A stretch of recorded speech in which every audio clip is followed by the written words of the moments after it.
welcome everyone! Hi! Hope everyone's doing well today. Ah! Welcome. Ah! I'm so glad to hear that. Ah! Yeah, I got better sleep last night than the previous night, but I think I need another good night before I'm like fully back in the loop, as it were. Ah!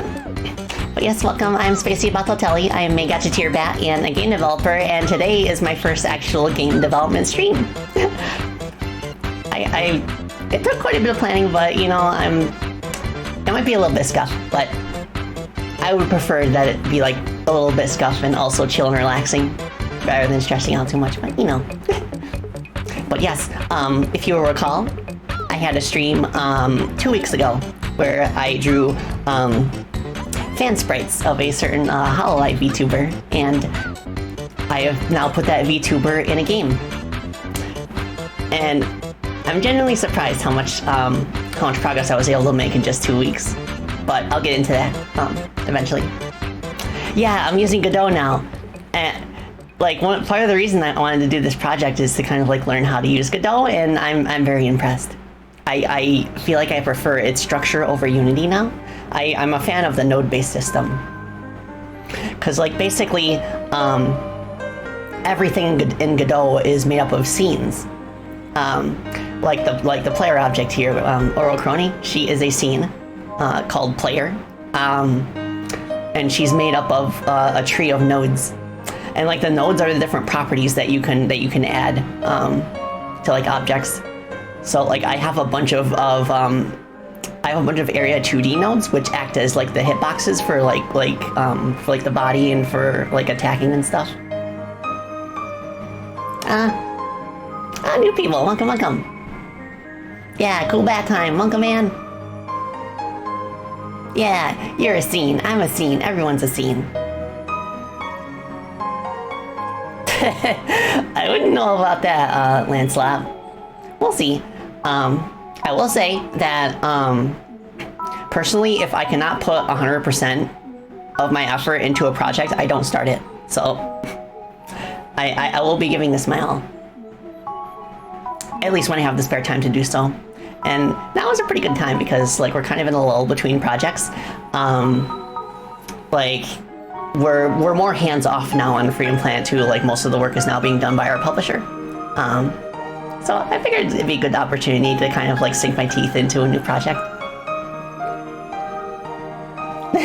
All right, so I have imported all of the sprites of Crony, and just for reference, I'm going to pull up the photo I was using during the pixel art stream. Hang on.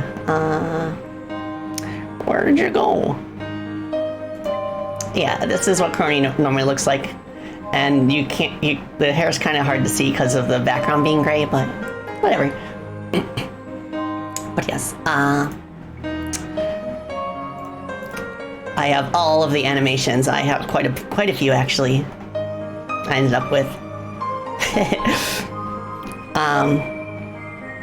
Yeah, there's the idle animation, and then of course running. I have jump split into 2 separate animations. There's the one where you're like the initial jump, and then I have falling animations separate. And the reason for this is because if you drop off a ledge without jumping, it would look kind of weird if you started in the first frame of the jumping animation. I'm just gonna wear alphabetically from now on. This is for like reading signs and stuff. I've got my climbing animation. I've got crouching, dashing. I've got dash jump too, which is like a nice twirl. That's specifically for like if you dash and then press a jump while you're still in the dash animation. Oh, hello D-Birch, welcome.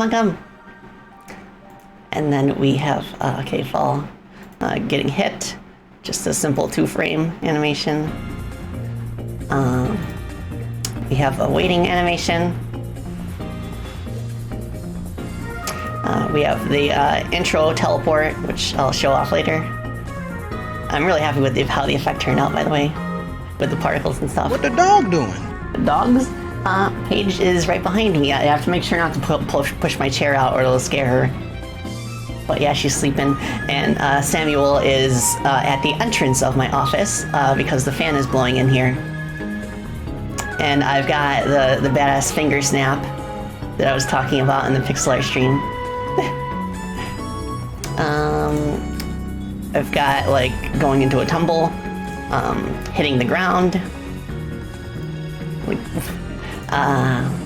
This is face planting if you fall for too long, which I've never done that before with a platform character, but I kind of like the effect. You don't lose health from it, but you get stunned, so you have to be careful. And then here's recovering after getting knocked down. I've got a pushing animation. Oh, sorry if my hand's in the way. Whoops. And I've got like a two animation combo for like the air and the ground for the sword swings.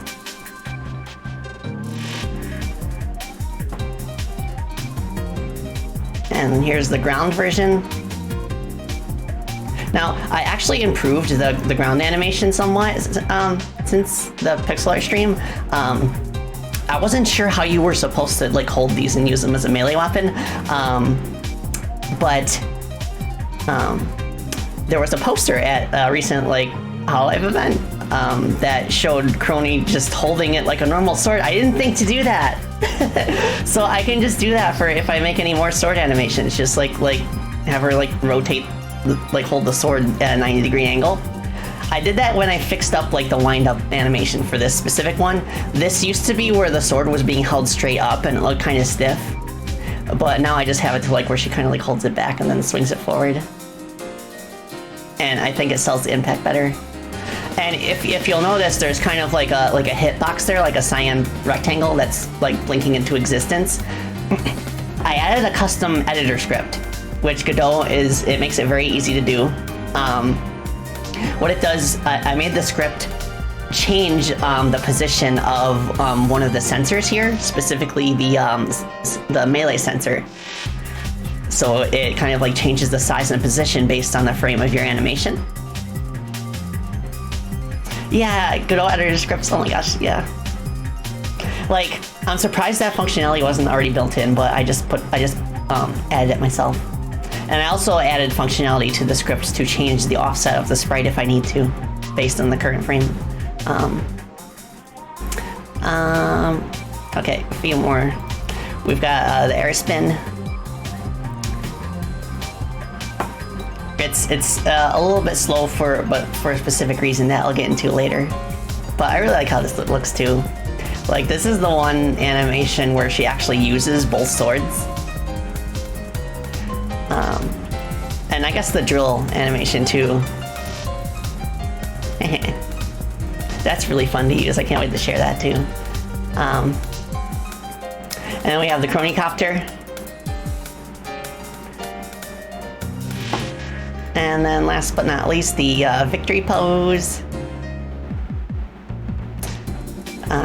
And yeah. Let me just change this back. Save the scene. All right, so I kept copies of some of the scenes that I worked on in terms of like test levels and stuff. Thanks everybody. So let me launch that real quick. I'm gonna put this on my secondary monitor. What happened? Okay. Yeah, because the editor actually fills my entire primary display, so I kind of have to look to the side here in order to do stuff. But yeah, this is just a basic debug menu that I threw together specifically for this stream. Let me see. Can you hear the sound in the test screen? Yep. Okay. Cool. So let's start with the very first scene that I made, which it's very basic. It just has like test blocks all over the place and no like active entities except for the player. And that will be useful for like for our purposes, just so that I can like show you just how the character like behaves in certain ways without any distractions. So we have walking, we have jumping, we have crouching, you can climb ladders, and I've got a dash. So something that I did with the dash a little bit differently this time, compared to other games of this ilk, is that when the dash animation finishes, you still run at the same speed as the dash for a little bit, and then you kind of like slowly go back down to the normal walking speed. And the purpose of this is that so that in order to maintain your maximum walking speed on the ground, you won't have to like spam frame perfect dashes. So you can just kind of like pace yourself a little bit so it doesn't hurt your hands. Something else that you could do, which I'm kind of thinking about changing it to be like this, is that I could make it so that the dash like lasts indefinitely as long as you have the dash button held down. I really like the way that Gravity Circuit handled that, so I don't know, I might play around with it that more. So we have that. We have slopes working. It works out of the box in Godot. I'm like very pleasantly surprised at how good Godot's character body physics are, like straight out of the box. I don't have to worry about like clipping in the walls or anything. That's never happened. It's really solid. Also, if you dash into a wall, you bounce backwards. Neontastic Glue, thank you for the follow. I appreciate it. We're building a game today. And we got the Chronicopter, which is a double jump. I thought maybe that I can make it so that if you hold the jump button, it kind of like makes you glide downwards very slowly. I don't know if that would be too broken. It depends on how the platforming challenges are. Because one of the difficulties that we ran into with Freedom Planet 2 specifically is that the characters are so like agile in the air that it was very difficult to design like more puzzly or platforming based stages around them. So I don't know, I might have to keep it limited, but we'll see. Got this. We've got sword swipes. And in the air too. All you have to do is hold the button down and then you just keep like swiping the sword. And then last but not least, we have the drill attack. This was really fun to put together. And originally I made it so you can only use it on the ground. But I'm a little worried that because in order to use it on the ground, you have to dash, and then in the middle of the dash animation, you have to press attack. I was a little concerned that that would be too unintuitive for new players, so you can alternatively use it just by pressing dash in the air. It's so fun. I was actually concerned at this point that the drill would just like obsolete the sword swipes, since like the dash kind of like it acts as both like a utility function by moving you forward really fast, and it can also attack enemies. So at this point, I was a little bit concerned that the normal swipes would not have their function, but I will talk about that later. Oh yes, Toby Fox music. And I also have jump through platforms. There is a way through script to make it so that if you hold down and press jump while you're on one, you'll fall through, but I haven't figured it out yet. But I'll figure it out later. Also, I have pause menu functioning. Restarting works if you want it to. I also have the settings menu.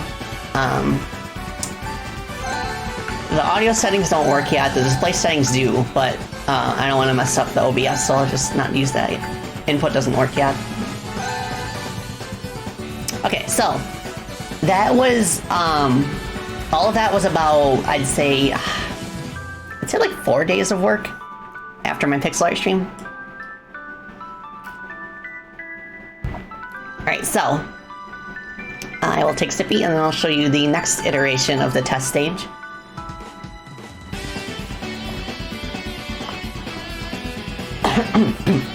Thank you, Alex. Alright, so at this point in the test stage, you can already see some changes. I have the intro animation in this version of the level. Also, I have the health bar working now. I'll show that later, and I also have the timer working. Also, parallax scrolling, which was also very easy to put together because there's a parallax scrolling node that you can like put like your background sprites into. And I've got moving platforms now. Also, the main collectible, the golden gears, which I'll show off later. Old school kid, welcome, welcome. Hope you're doing well. So, I also have actual enemies in the form of these targets. They shoot arrows specifically to the right. That was the way that I tested getting hit and stuff. But yeah, we got a nice particle effect, smokes, debris. That feels really awesome to do with the drill. I think the first time when I finished that and the first time I landed a hit like that against the targets, that's the moment I knew that I had to commit myself to this game. Like before that, I was kind of wavering. I wasn't sure if I really wanted to pursue this project. But like, that was the point where I was like, okay, Chrono is starting to feel like a unique identity, not just a generic platform character anymore. So, also I have getting hit working, and just for kicks, I decided to make it so that your melee attacks could reflect projectiles if you were good at the timing. And the cool thing is, remember I was saying about how I was worried about the drill was gonna make it so that people wouldn't want to use the normal sword swings, but now you can they have a use now. You can their use is like reflecting shots. If you try to do the drill against it, they just get blocked. It's so cool. Game design.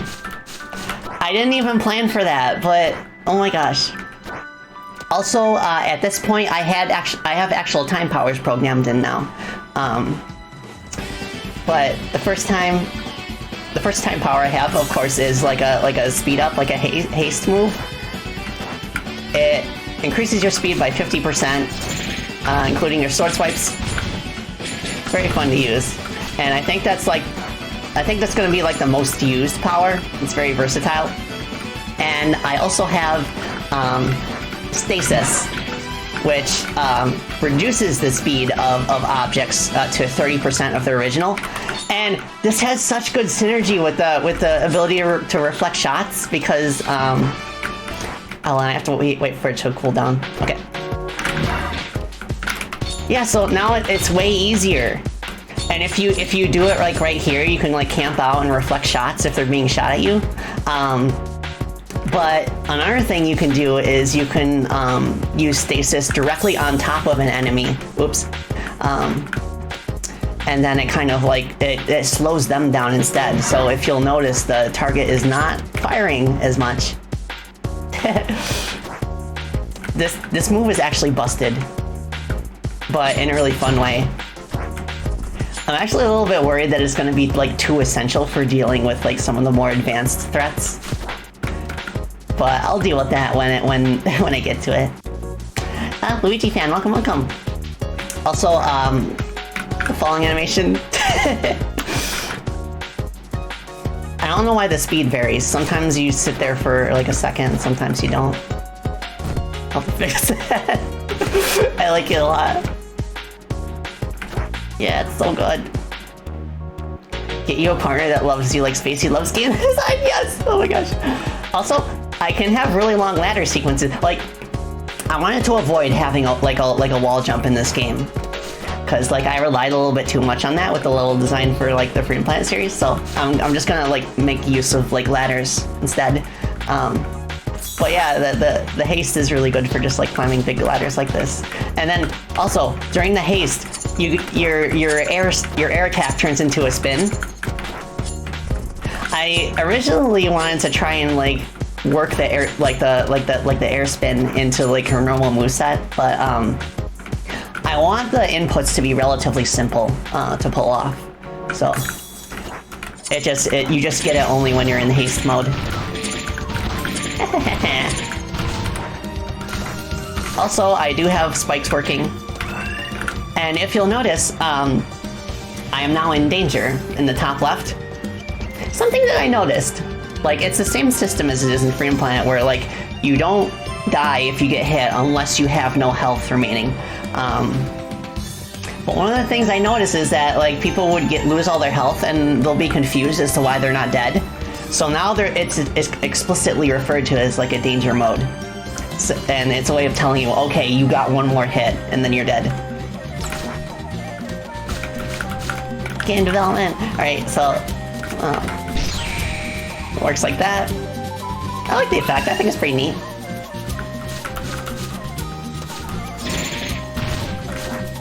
Like, I didn't want, like, these aren't robots, so I didn't want, like, a Mega Man explosion, even though the game kind of takes after Mega Man. Why is the target shooting back? Just because I needed a way to test getting hit by enemy projectiles, and that was the way I could think of. But you'll see on the next map, I actually turned the targets into, like, an actual enemy, so it makes sense. Okay, something else I want to show off. Do you see how I did that? I left the ledge and then I jumped. That is a technique known as coyote time, where after you've left a ledge and you start falling, there's a few frames where you can still press jump and it will register the jump. If I did not have coyote time, that would literally be an impossible maneuver. I could not do this. Like, I cannot do that with the way that the platform physics originally are. So I highly recommend you add coyote time to your platform game. It just makes it feel nicer. Okay, I've also got ceiling spikes, and I also have it so that you can stand on top of side spikes and not get hit. Only if you touch the pointy bit, like that. Also, I've got pushy blocks. You gotta have pushy blocks. I don't know what I'll use them for. I'm actually thinking that I could go, like, more in a puzzle direction in the stage design here. We kind of experimented with that in Ancestral Forge in Freedom Planet 2, but even with all the steps we took to make sure that you couldn't, like, easily skip some of the puzzle sections, it was still possible. But since Crony here has a more simple moveset, I think it should be doable, especially with, like, using the time powers. I think that would be fun. So for push blocks specifically, oh, it's Snarky. Thank you for the follow. I appreciate it. We're building the game. I'm just showing the progress that I've made since my last stream involving this. Yeah, it was a nice change of pace, Nat. It's funny because depending on who you ask, it's either the best stage in the game or the worst, and there's no in between, which I really like. So, you're probably thinking now, how can I push this away from the wall? There's a couple of solutions that I recommend for this. One is to have it so that your character has a pulling animation, and then you kind of hold the button next to the block, and then you can pull it. There is a cheaper solution that I found, which actually also is in our other games, where, like, you stand on top of it, and then you push against the wall that it is against. And then, because during your pushing animation, like, your feet are kind of getting slid back. So the thinking is that your feet are, like, pushing the block backwards. It feels a little bit jank, but, you know, I think it works. Oh, big fan of my VTuber model. Thank you so much. Yeah, I made all of this. This was, well, I have, like, 4 different scenes. This is the second one. This one is like about, I want to say, like, 6 or 7 days of progress. But yeah, there's this. So the last thing I want to show in this scene before I move on to the next one is the gear. Which this is, like, sort of like the goal of the level so far, I guess. It puts you in the victory animation, plays a little jingle, and you do the badass finger snap and she teleports it away back to home base. It's so cool. Game design. Okay. So, a few days later, and this is where I ended up with in terms of the test level. Didn't Bat make your VTuber? Oh, cool. Yeah, you've told me about Bat, Alex. Bat has such a good, like, art style for models. Okay, let me take sippy. I thought I'd be nervous about this one. I'm actually really excited. Thank you to ourselves for head pats. So nice. So, at this point, I had an actual tile set. Just a basic skyline for now. But I also started working on like actual enemies in this scene. We got a basic like bell slime here that will lunge at you. I'm not a fan of touch damage in platform games. I really want there to be a reason why something is hurting you. Honestly, I wouldn't recommend it unless you're able to put in the extra work to make like attack animations for your enemies. Touch damage is perfectly fine and people will understand, but like I just wanted to go the extra mile. So there's a lunge attack, it does hurt you, and you can attack and destroy the enemy.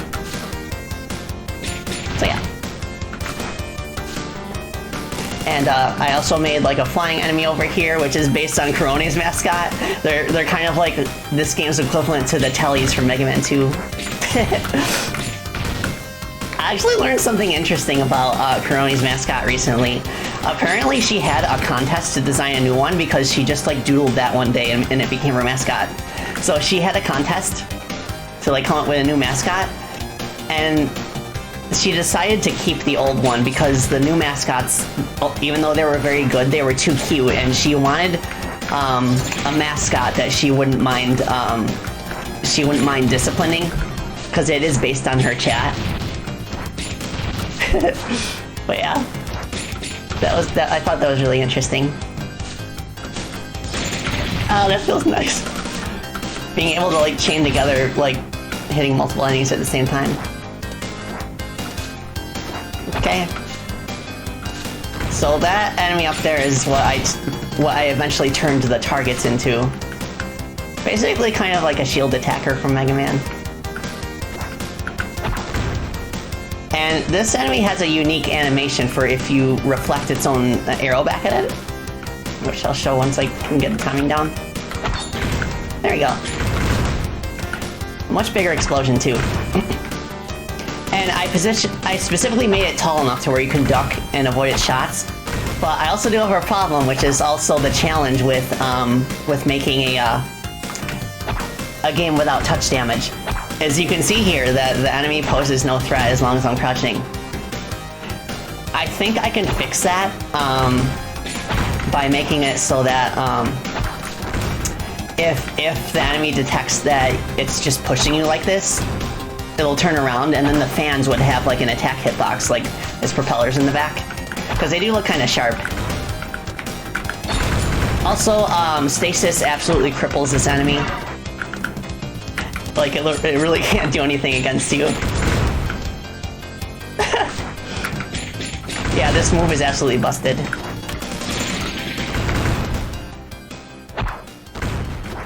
But you can also do the thing where you kind of hang back and wait for them to launch an arrow. Yeah.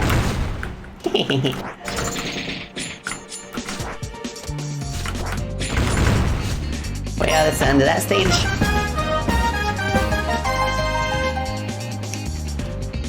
Beep. I want to try that real quick before I move on to the final one. Let's go back. Okay, this is the level map. So, I just named it Ballista Doodle. But, okay, so what we want to do is we want to add a new sensor that will hang out in the back of it. It has a sensor for when it detects you, like a sight sensor. It's got the hitbox here. I hide them just to make it easier to see. Block sensor, that's not being used. I will just rename that. Sensor attack. Oh, wait, no. Okay. I originally was gonna have it block shots, but I guess not. So, it's time for me to do a little coding. Oh, Anthony, welcome. Did I play Gravity Circuit earlier this week? Yes, I played it yesterday. It was awesome. I got through 7 of the 8 circuits, but I decided to stop after that because I want to have another stream, and also it was thundering really bad yesterday. Yeah, the time to code is now. So there's nothing in Blistadoodle's code that handles like a melee hitbox, but there is in the Bell Slime. So I will jump over to the Bell Slime scene. See, we got the attack box for the Bell Slime, which is positioned where its mouth is. So I can dive into its code and then find the part where it's this code right here. This is the part where it actually checks if it's overlapping a player. So Blistadoodle, the propellers are only turning in its default animation, so I'll put the code here. So if the attack sensor is monitoring, okay, I need to decide how much damage that is going to do. So the Bell Slime's attack does 5 damage. I'll just copy that value.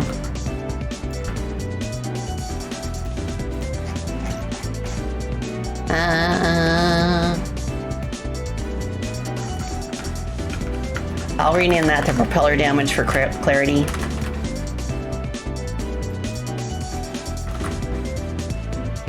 Love the way this game looks and how it looks like the gameplay feels. Thank you, Anthony. This isn't even the game's final form. Like, I felt very enthusiastic about this project, like, for the past couple weeks. So I'm genuinely surprised at how much progress I was able to make. But I might have to slow down just so I can get a good night's sleep, but I am committed. So, I think this is all I need for it to work. Oh, right. If you'll notice, it is actually not in the center of the enemy. So what I'll want to do is I'll want to add a check for if it's facing left to move this to the right side. So in order to do that, we need to grab what its current offset is. So I'll add a value of our called propeller offset. I'll make it a vector 2, which is like positional coordinates. And in the ready function, which is called when like at the start of the scene, propeller offset. I'll make that equal to sensor attack. The little $sign lets you reference nodes that are in the object. It's very useful.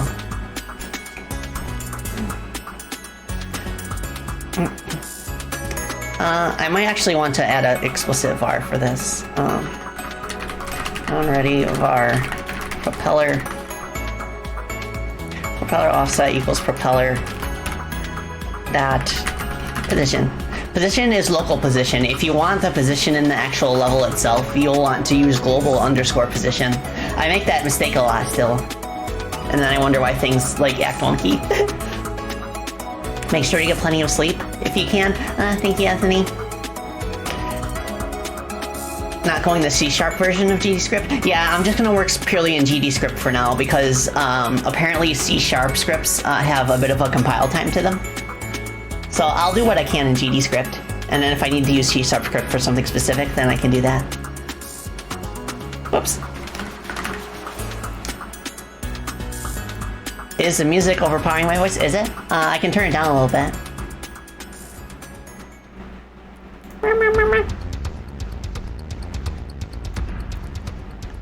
Okay, that's a little bit quieter. Maybe that'll be better. Alright, so...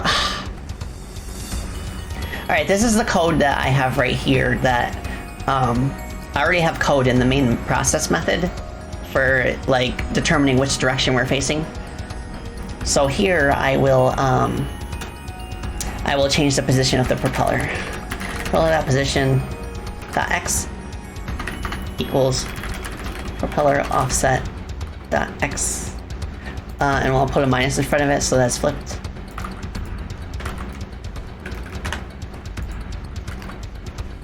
Seems like just the Pokemon Sword Shield songs are powerful. Oh, okay, yeah.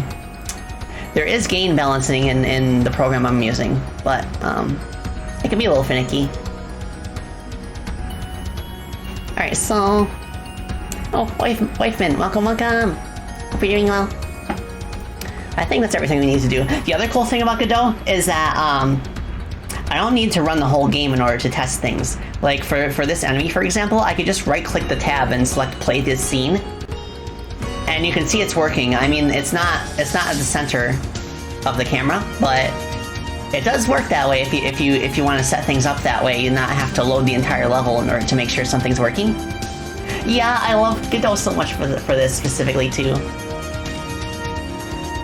Oh, you speedrun Dragon Valley with 4 minutes and 21 seconds. Nice. Okay, so back to Belltown. You can see that the hitbox is now there. I will go ahead and hide that because I don't need to see it anymore. So let's see how it works.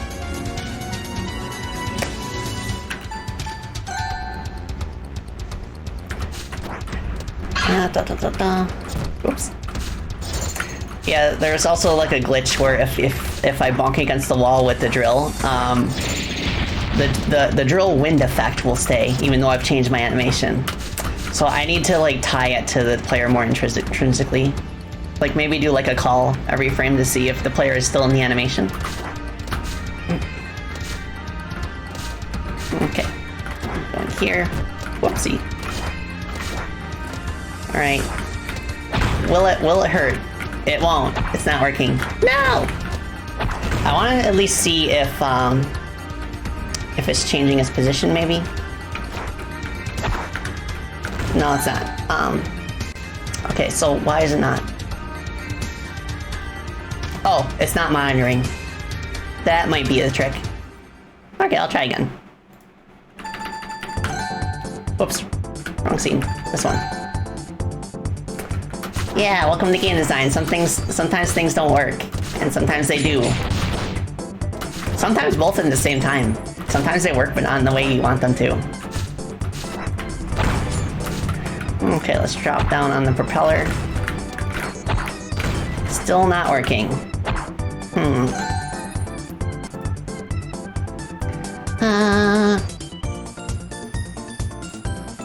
Okay, I've got it like that.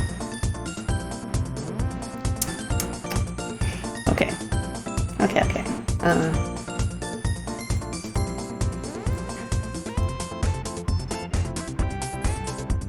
It might be the check in the default state. Because it's checking for overlapping bodies.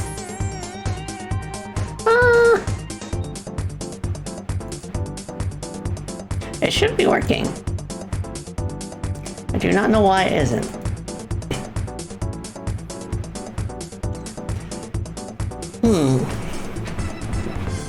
You've heard Godot is more trickier? I'd just say that it's different. If you're coming into it from Unity, then I've been able to acclimate to it pretty easily. Like, I've been using Unity for the past 7 years. But like, it can definitely take some getting used to with certain things. Spam debug messages? That's not a bad idea. So I will make it so that the console prints whatever bodies it's overlapping. And just to speed things up, I'm going to go back to the first iteration of the test stage without the intro animation or anything else, and then I'll put one of these guys in there. Okay, where are the enemies? Okay, I'll put you here, just so we can get to you really easily. Shoot delay, I will set to 10 seconds so we don't have to worry about getting hit by arrows while we're testing this. Okay. Oops.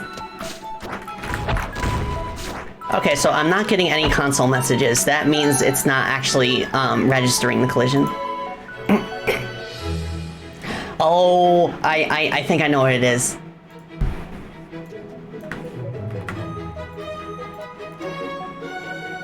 I need to set up the layers.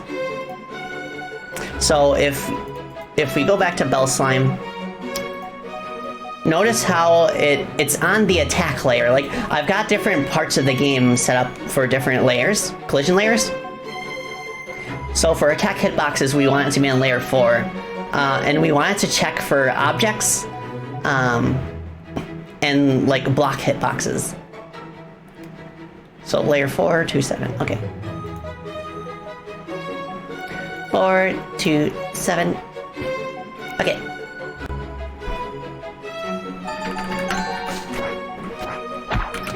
There we go. Woo! Yes, let's go.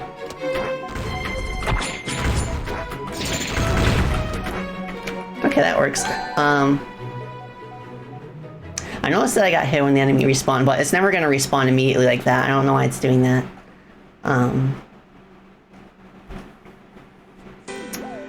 Let's do...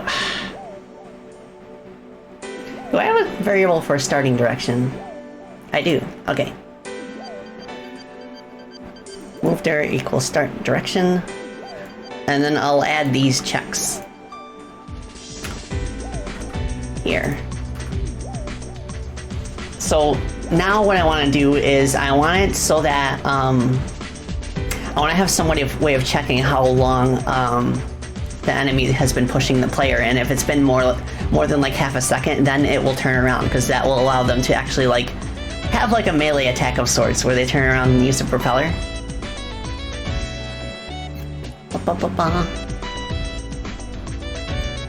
Also, yes, if anyone has any questions about how I pulled specific things off, or like how specific things work, feel free to ask, and I'll get around to it if I can.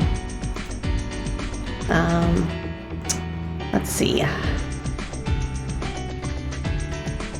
Now, all of the enemies in the game derive from a base object class, which is where it handles like the pushing checks.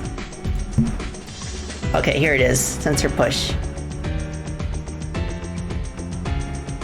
Is pushing. Okay, so I already made a boolean is pushing, which determines if it is currently pushing something. So we can just do that. We can make it so that if it detects that it's pushing anything, then I'll add to like a push timer. Push timer float equals 0. Miss Batotelli, how do I video game?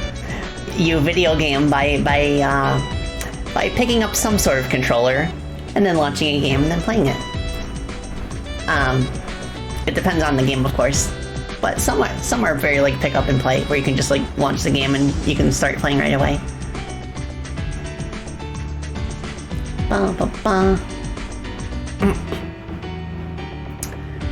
Not much to ask right now. Okay.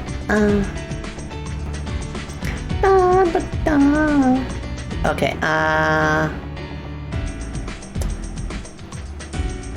okay, so when we're in the default state is when I want to do the check. So here, for Onion, okay, you have a question. Did slopes cause any issue for you? Using Godot 4.0, you were noticing 2 issues. One was that there was very small jittering when walking on them, and the other was that the player would randomly do a little hop when walking on it. Oh, okay, so, for my player object, it derives from character body 2D. There are some properties that you can check right here. Like, see how this says floor? I personally have stop on slope set to on. So that means the body does not slide when standing still. I also have constant speed set on. If you turn that off, then if you're walking up a slope, you'll go more slowly, and if you're walking down a slope, you'll go more fast. I don't think that affects anything, but it's just a personal preference that the speed remain constant. I have block on wall on by default. I've got max angle set to 45 degrees, and the snap length, I think that's the reason for the jittering on your end. I increased this to 4 pixels. What this does is that if it detects a floor within a certain amount of pixels from the bottom of your character, then you'll snap to the floor. And then also in collision, you can also try playing around with the safe margin. That might help as well. Okay. I hope that answers your question. But yeah, like let me know how it works out. Okay. Yeah, character body 2D. I also use that for enemies. What were we doing? We were right. Let's doodle. If is pushing. Push timer plus equal to delta. Do I want this to be affected by Crony's time powers? If I do, then I would multiply it by the object's local timescale. I added a local timescale object for like pretty much every object in the game that has motion, and that will allow like the time bubble to affect it. I guess I could do that. And then if the push timer is greater, okay, to half a second, then we will turn around.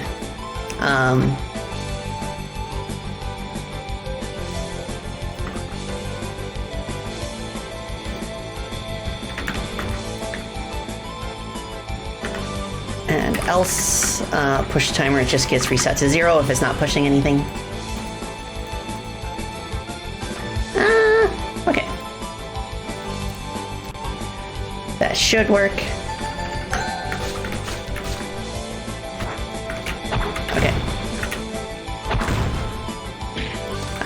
Okay, it did push before we got to the wall, but I want to make sure, absolutely sure. So I will go back to that test stage. We'll go down here instead.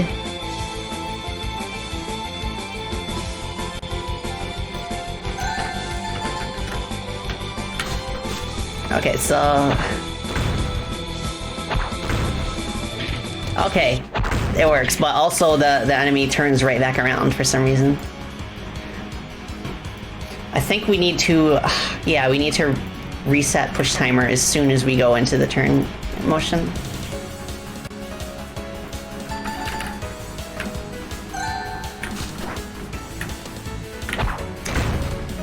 Okay. There we go. Nice. Since it's half a second, honestly, I might want to make it so that the amount of time it's pushing matches the amount of time it takes in order to actually fire an arrow off. So what I'll do is, okay, where is it? All right, shoot timer greater than 1. Yeah, what I could do is, instead of having a separate push timer, I'll just get rid of this. What I'll do is I'll use the shoot timer, so when the enemy is ready to attack, if it's currently pushing something, I'll turn around instead.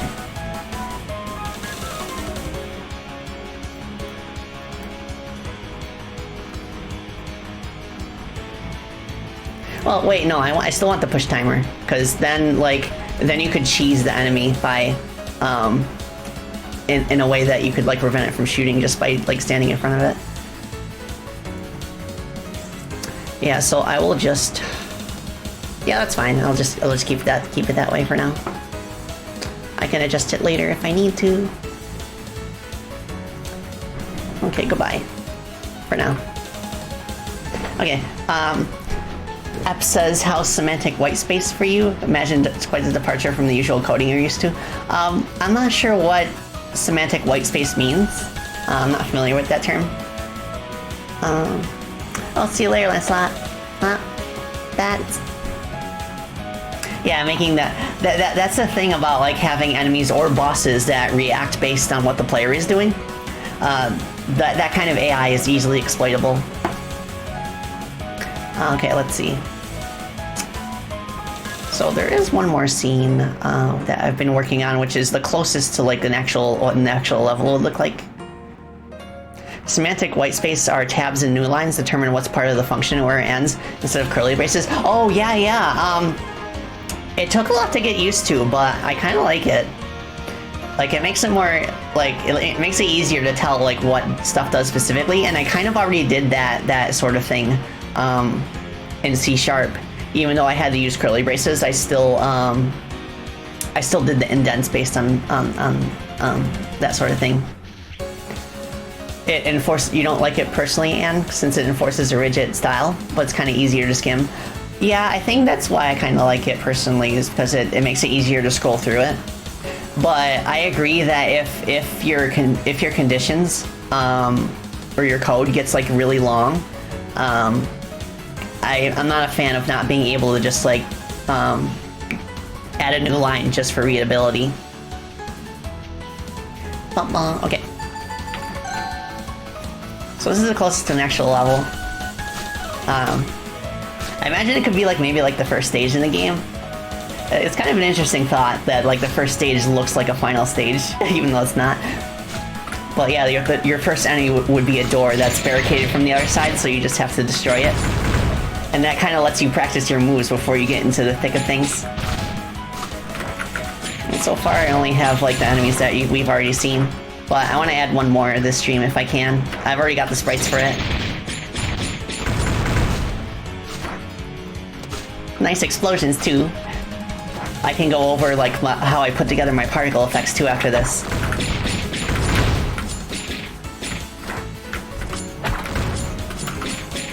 Yeah, like one concern I do have with Crony's current moveset is that like it's very easy to get bodied in groups of enemies if you're not using the time powers. And if you are, it becomes like kind of easy. I kind of like it might work. If it actually teaches the player to like use the time powers as much as possible. It kind of reminds me of has anyone played Beautiful Joe? I want to play that sometime on stream. It's really cool. But like it really enforces the use of the time powers in order to get past its challenges. So something like that might be cool. Oh, using the drill on the door is really satisfying.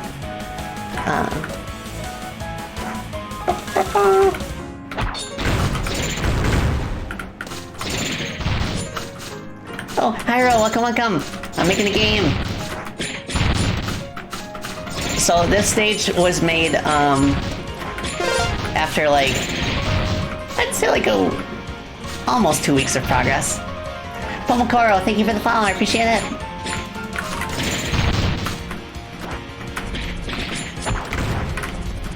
Oh, also, Chronicopter actually damages enemies if you hit them from underneath.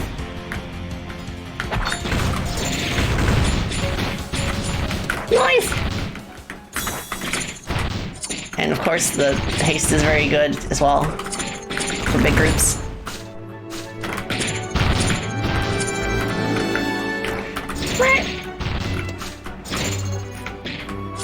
You'd say enemies in Beautiful Joe can afford to be aggressive because players have the slow power on their side? Yeah.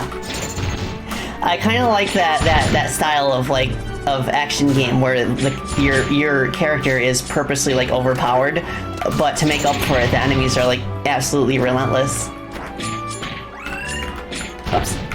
Gotta be careful. Ah, dang it. I got hit by the fan.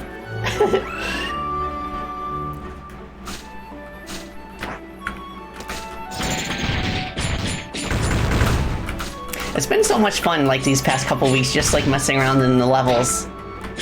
Even with how small they are. That is a good sign. But I also have to be careful not to, like, spend too much time just, like, playing the game randomly. I've been careful not to do that these past couple weeks, and it's one of the things that has allowed me to make a lot of cool progress.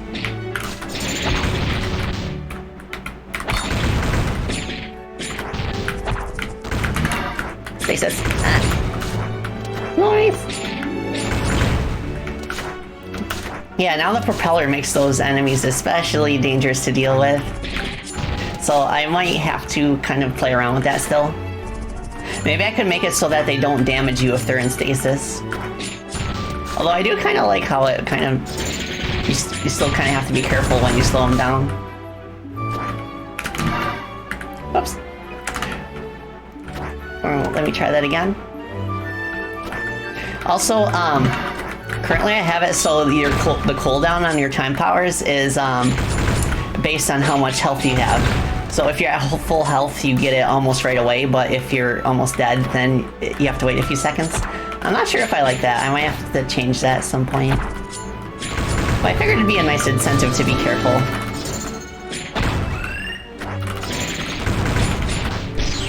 Whoops.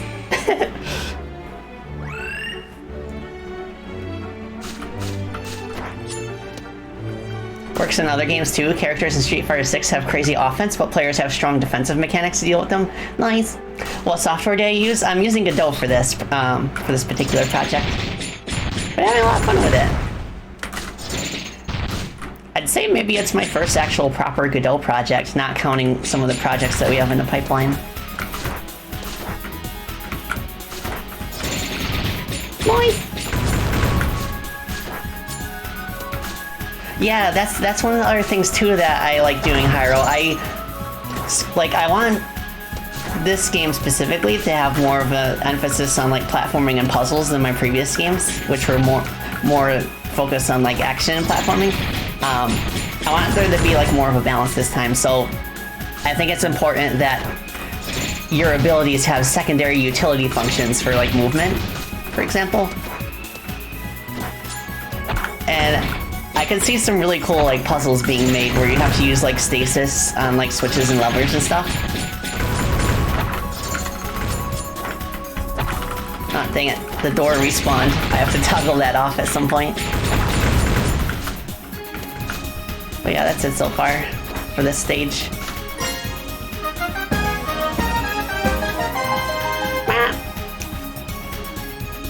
But yeah, this is the scene that I've made the most progress in. So I figured I would work on a new enemy that I just finished drawing this morning. Let's see.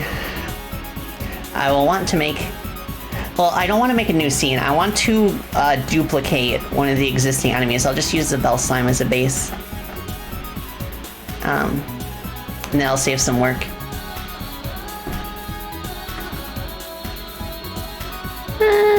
Okay. Duplicate.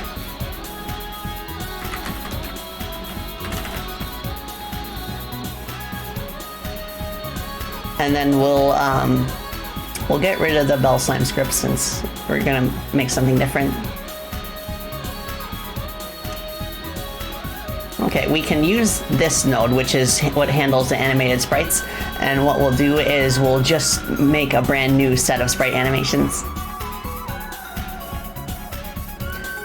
Oh yeah, I love Mega Man ZX's soundtrack.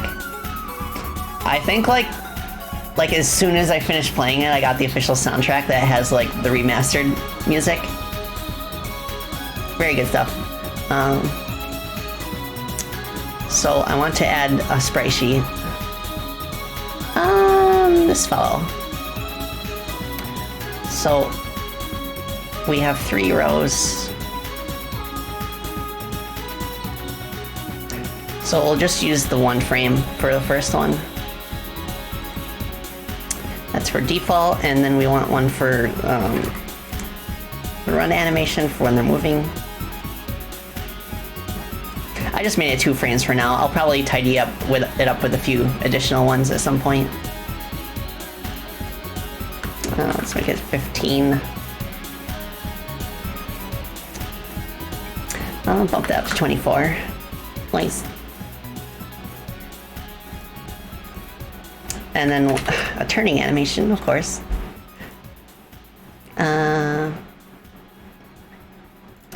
So it's only 2 frames. It's gonna look a little wonky in the editor itself, but it'll look better once it's in game. Boop, boop. And we don't want it to loop. We just want it to play through the 2 frames. So it kind of like moves forward, then skids, and then goes in the other direction. So this enemy is actually based on Cronies mascots, which are also called cronies, but in the sense of like, you know, like criminals, like cronies, but it's spelled with a K instead. But the red ones are not on her side. I have made blue ones that are on her side.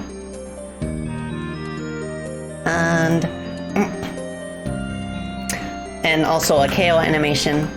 I want to handle the death animation of this enemy a little bit differently. To where instead of spawning the debris at the end of the death animation, I will spawn it at the beginning. So what happens is that like this set of debris right here will spawn as soon as it's destroyed, and then like the crony itself will fly out of the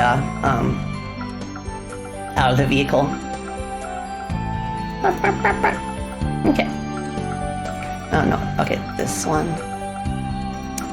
Like that. Okay. That's fine. Alright, I think we got all the animations we need. So now it's a matter of setting up the hitboxes. So this is too small.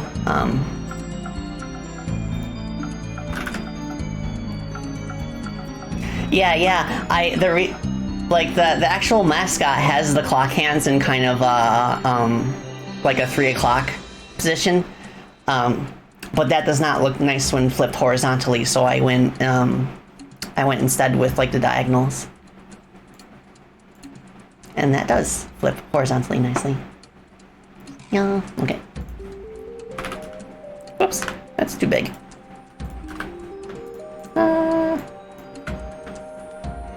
Yeah, it's fine.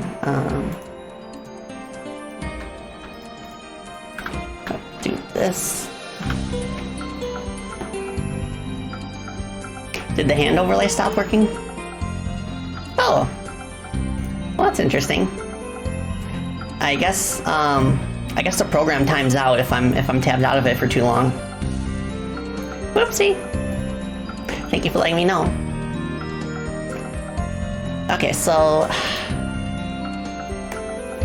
we want to modify the push centers to actually match the hitbox more nicely. Okay, that's good. Push center, hitbox, let's move that. Let's move that up a bit.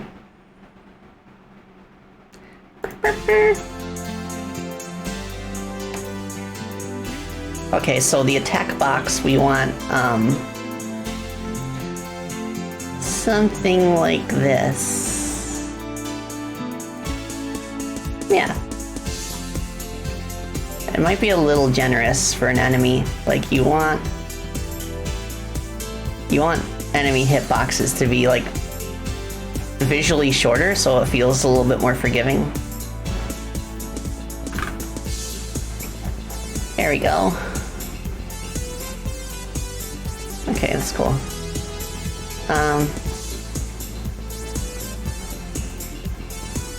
That's good. This is like the sight sensor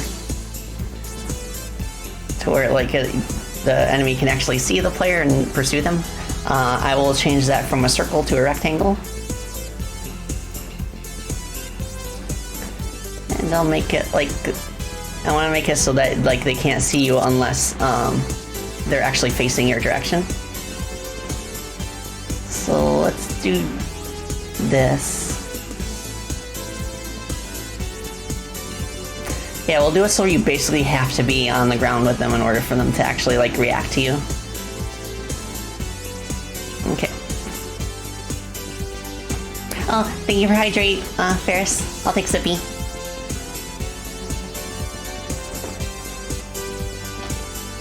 Ugh. Yeah, this is one of the reasons I like the node system so much, is that you can just modify like an individual node without affecting the entire object. Like everything's just like cleanly divided into different nodes. And like I even got like an audio node here and like a node for detecting when the enemy is off screen so it can respawn. Okay, let's change this.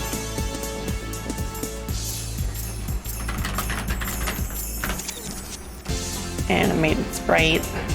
Okay, I think we have everything we need to get started on coding this enemy. I just want to plop them in the level first, so we can test it easily.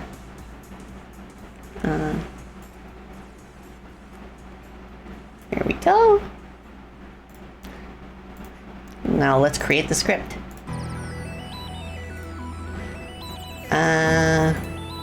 No scripts. Da-da. Enemy Lancer Crony.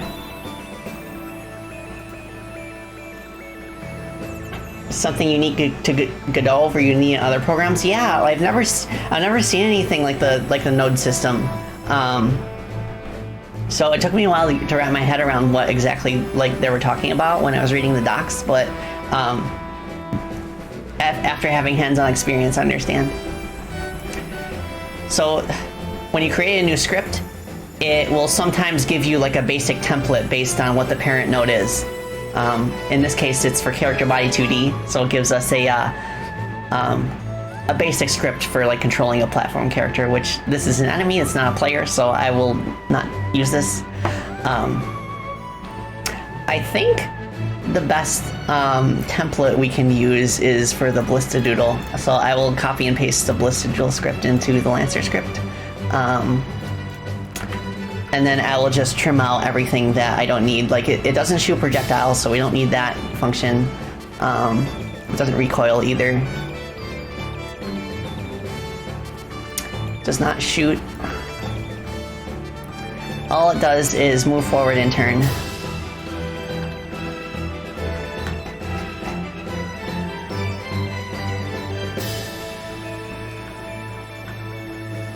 So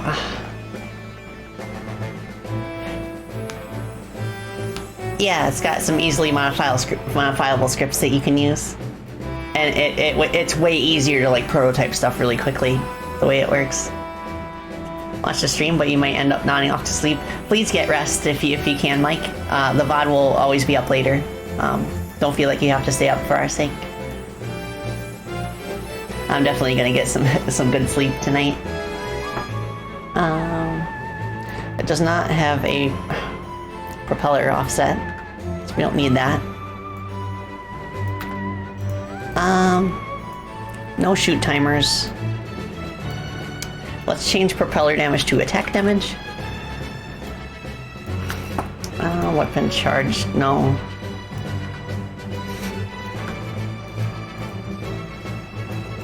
I want to keep move range, that way like we can explicitly set when it's going to turn around if there's no wall nearby. Okay. Propeller offset. Nope, don't need that.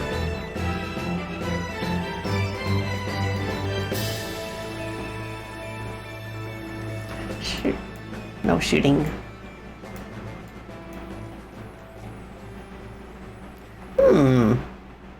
Oh, I see.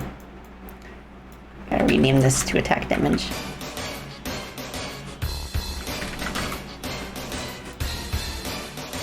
Yeah, Godot can use shaders. I can't find a shader tree editor specifically for 2D games. There is one for 3D games, but I'm gonna have to read up on that more because I do want custom shaders. One of the things I want to do is that specifically for where is it? Specifically for the stasis bubble, I want to add an effect to where enemies and objects that are caught in the bubble will kind of be absorbed by it. Like, let me put down a sprite as a reference, or wait, I'll put down an enemy. Where's it?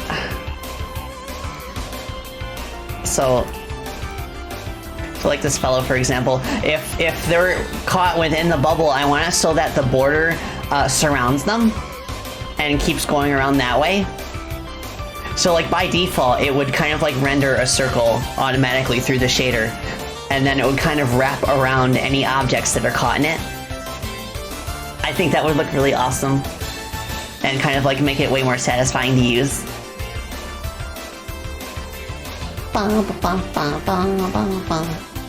Favorite track in Freedom Planet 2? I can't pick one. Oh my gosh, they're all absolute bangers. But I especially had a good time making Magma Starscape's music, and also Shade Armory as well. Like that was one of the songs where I submitted like a draft to Woofle and she like did her magic. But yeah, that's the thing. Yeah, that's the effect that I wanted to pull off with that. Also, E. Yeah, this is my favorite network transmission song too.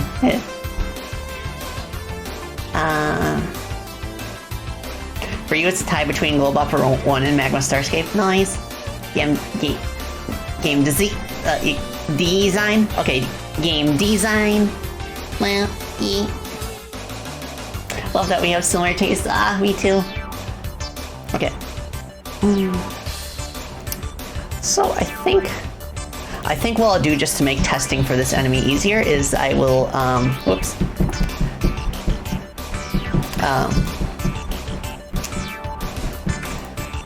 I will move its transform. Like, let's see, what's the center of the game screen? I think it's 240 by 180. And I'll put a collision shape. Oh wait, no, I want a solid static body with a collision shape.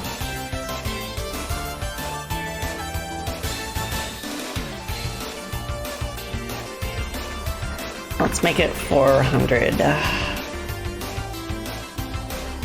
Okay, so this will make it so that all we have to do in order to test this enemy is just play the scene by itself. Oh, whoops. I have to set that value to this. There we go. It kind of works. Almost. Almost already. I'm quite surprised about that.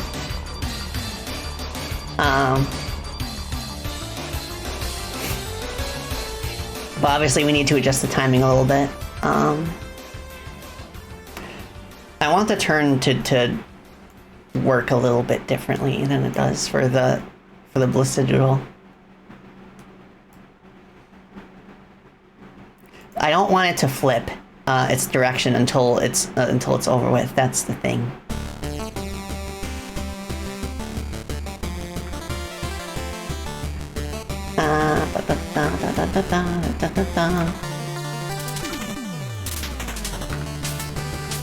Oh, Zenith, Stargazer, thank you for the bird guy redeem.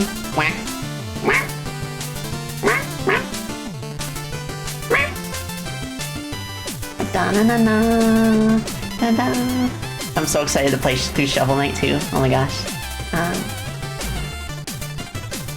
Okay, that works a little bit more like I intended. I wonder why it's turning immediately.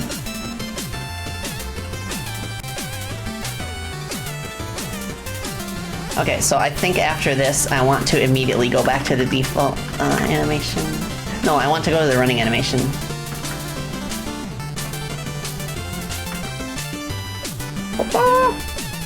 It's already working pretty well. It kind of... I'm not sure why it's doing that, why it's like immediately like turning like that. Nice! Yeah, it'll be so fun to see. Like, the level design in Shovel Knight is like absolutely incredible. Yeah, my hand on the screen is to show where I'm modifying and what I'm specifically working on. One of my friends, Diki, actually made like a program like that with a drawing hand called Drawpaw, which I'm really excited about. I didn't use it specifically for this stream because I noticed it was lagging with my OBS software. But I'll have to bring that up at some point. Yeah, I agree, Nat. Shovel Knight has a really good final stage. So, right. Okay, the move range. That's the reason it's not. So let's change that to 200 pixels. Nice. It's not fast enough, but let's bump that up to 300. I don't want it to be too fast, so that it doesn't blindside you when you're off screen. Let's go! I can't believe that already worked. So I guess now we just need to have a unique KO state. Yeah, give him the zoomies. Spectre of Torrent? Yeah, that's the only one in Treasure Trove that I haven't played yet. I've played Shovel Knight, Plague Knight, and King Knight's campaigns, but not Spectre Knight. Ma, ba, ma, ma. Da, da, da, da, da. Okay. What was I gonna do? Right, KO state. So the base enemy class does have its own KO state, which I will borrow from. The only change I want to make is that I want to spawn the debris at the start instead of the end.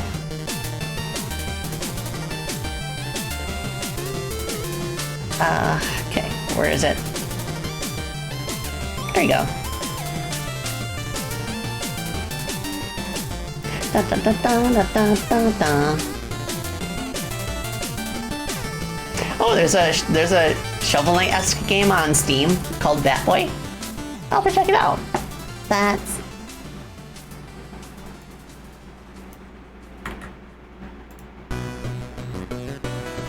Oh my gosh! The Despacito remix.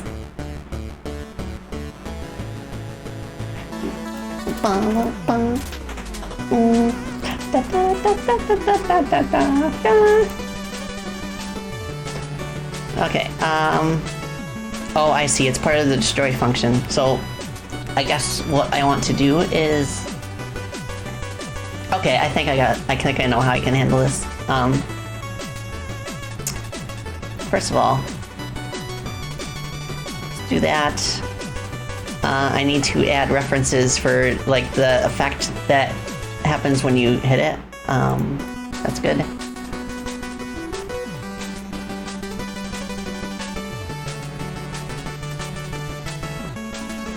Okay, so... Okay. Debris effect. So the debris textures. I need to add a copy of that variable.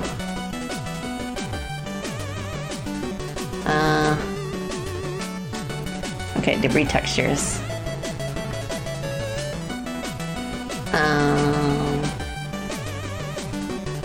Because the base enemy class has these debris properties for spawning debris when it's destroyed. But I want two sets of debris, one for the vehicle and then one for the crony inside.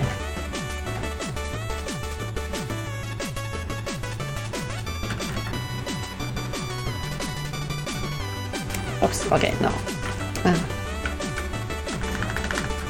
So I'll name this vehicle debris. For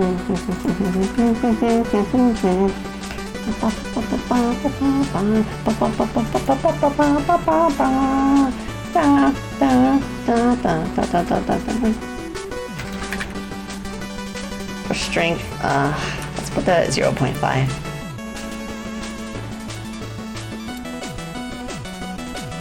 Okay, so this part is a bit tedious the way I have it set up. I'm sure there's a better way to do it, but let me just save the script.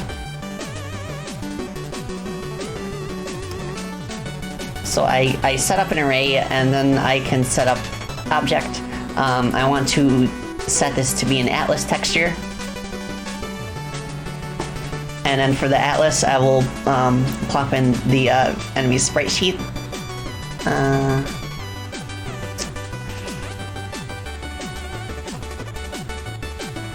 And then I can edit the region, and then we will go over to the frame that has the debris sprites. Okay, we'll do this.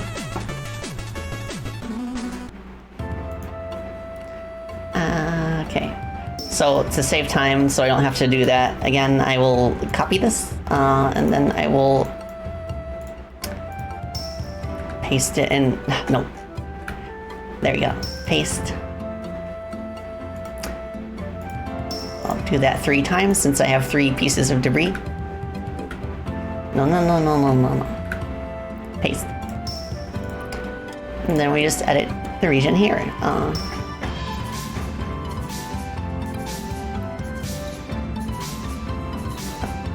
Okay, we can this?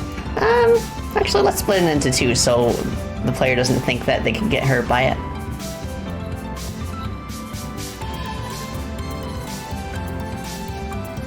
I'll add another element too.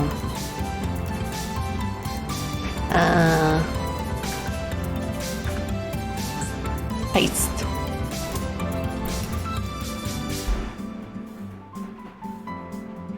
Oh my gosh, I've been non-stop getting swamped with emails from Steam curators asking for keys ever since the summer sale started. They've been relentless. I talked about it yesterday about how I got like 6 emails in the space of that specific stream. Overnight, I got another 14. Oh my gosh. My spam filter actually is catching some of them now. So that's good at least.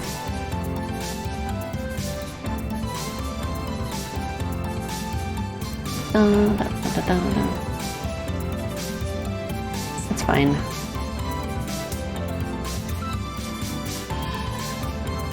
Yeah, game dev life can be pretty tough.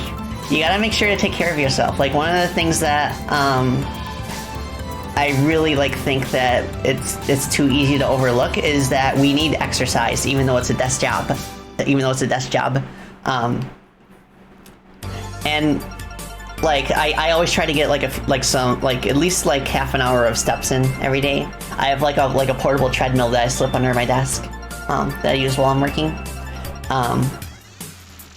And I find that while I'm pacing on that treadmill, I find that my ideas flow a little better. I have a personal saying: ideas flow like blood. So if you get your blood pumping with some exercise, then it really helps you formulate your thoughts and stuff. Okay, so I've got the second set there. We don't need a projectile. Okay.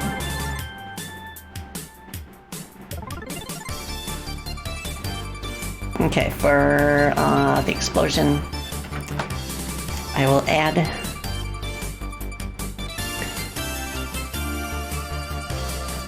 oh yeah, exercise has had a researched positive effect, even on ADHD. That is true, Hyo. I don't know why the thumbnail shows the door. That's supposed to be the dusty explosion. So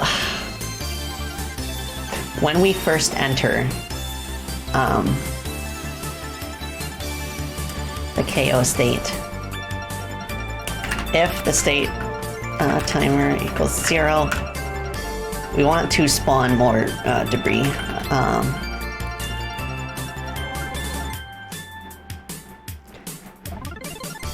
Okay, there we go. I will just copy this, paste it in here.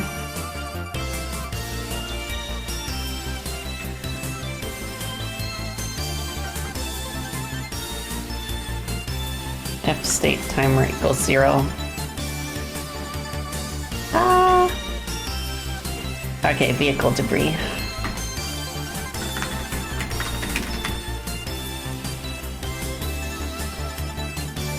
That's weird. Oh, I see. I forgot to import something. There we go.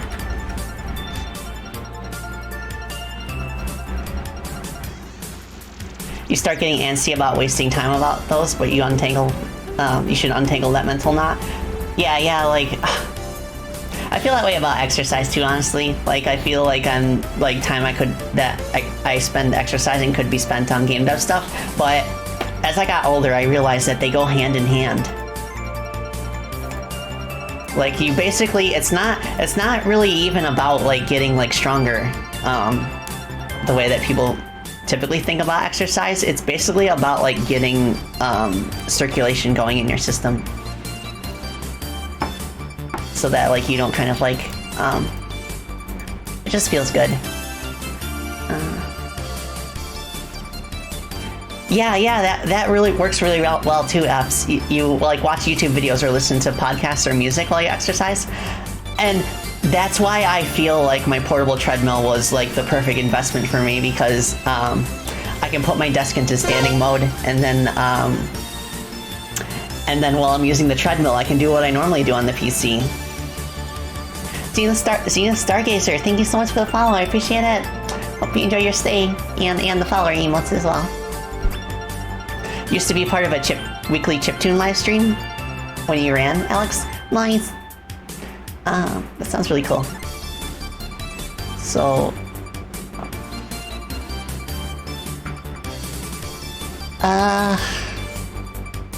go back. Oh, I see. Vehicle debris goes there. I think that's everything I need. Hi, Indine, Thailand. Thank you for the follow. I appreciate it. Okay, so the enemies should work. I don't know if the death animation is going to be like all there yet, but we'll give it a try. Oh, I heard something. Okay, there's no gravity. So, let me add gravity.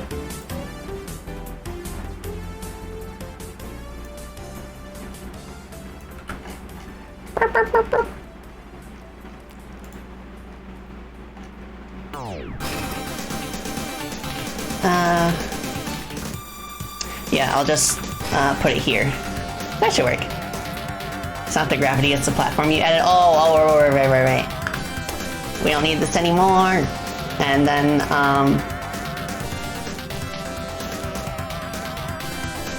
I will put this back here.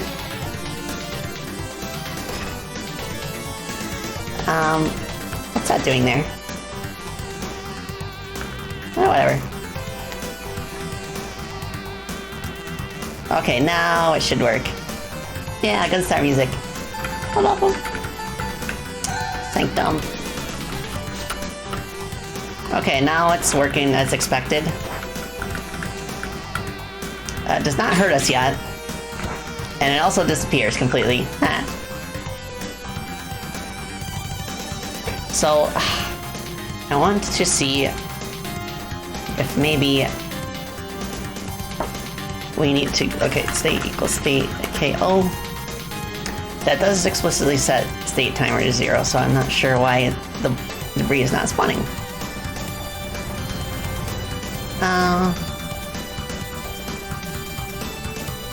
So it's like that.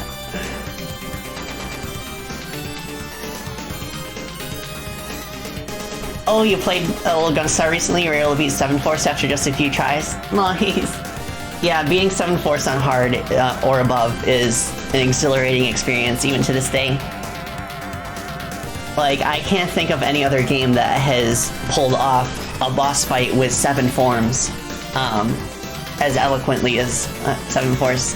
We got close with the Murga fight. We got the 6 phases. But yeah, absolutely legendary boss fight.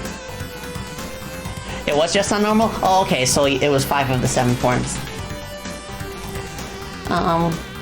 So I've got this like this. Don't know why it's not. I do want to change the sprite animation though to the KO state.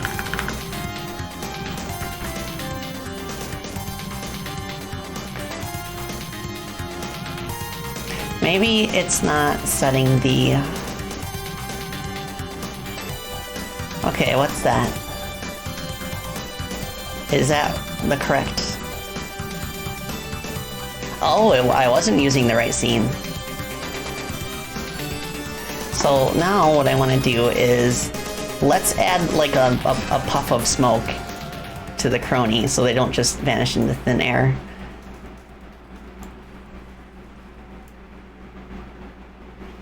That should work. Bum, bum.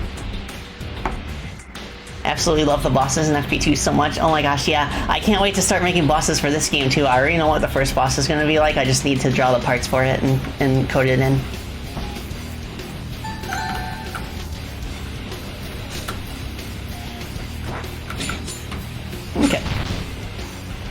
works, the debris still does not spawn.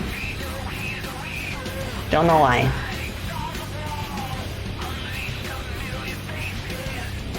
Let's try the state flag instead. Not. I had so much fun with Shadow, oh my gosh. I'm genuinely surprised at how good that game is. Especially the reloaded mod. I guess the reason that I like it so much is because it's basically an adventure game, but more of it.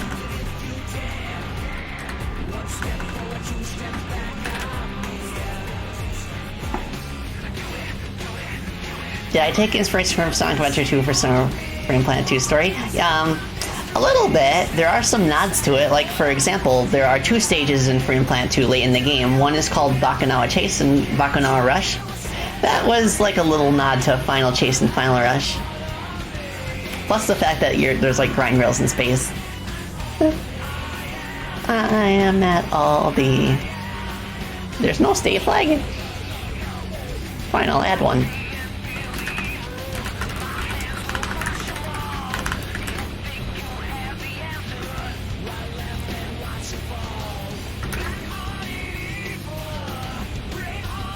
You were curious what the antagonist for this game would be?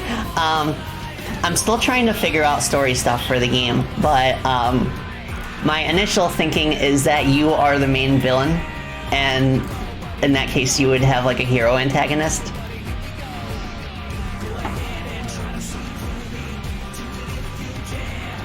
Let's see. Hopefully this does the trick.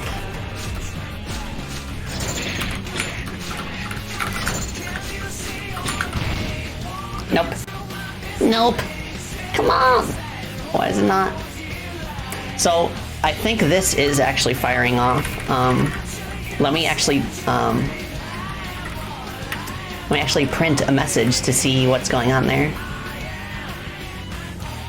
State timer equals 0. Print.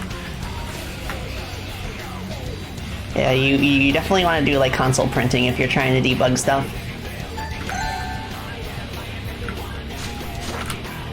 Yeah, that's what I'm thinking too, Alex. Okay, this code does fire off. So for some reason it's not spawning the debris.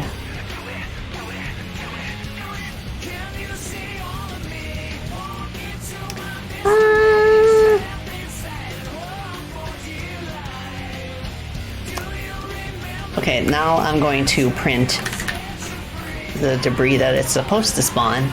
And see if it does that. Yeah, I get that Italian gamer. It kind of has like, it kind of seems like it was trying to do what Ratchet and Clank did with the weapons.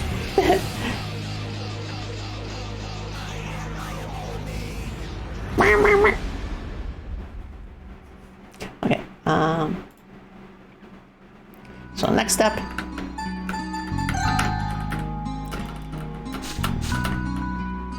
Let's do this. Okay, now it is returning nodes, so I think maybe it's spawning debris, but it's not visible because it's trying to use sprites that don't exist.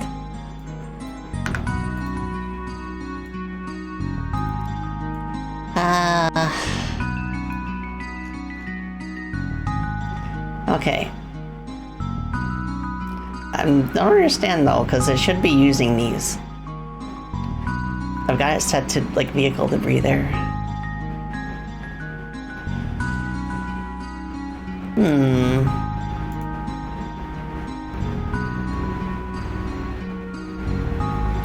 Oh, thank you so much, Albris, for the sippy reminder. I'll take sippy.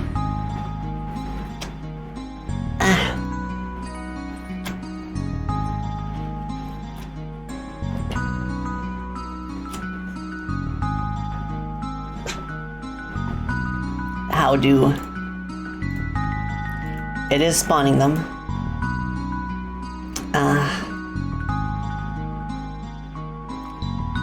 Okay, let's see.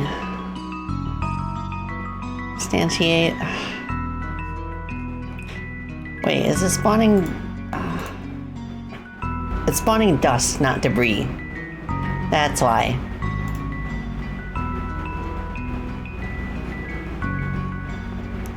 me change that again.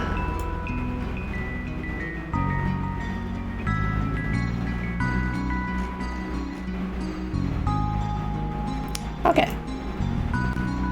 Let's try that one more time. Nope. I know it's spawning the right object now, though.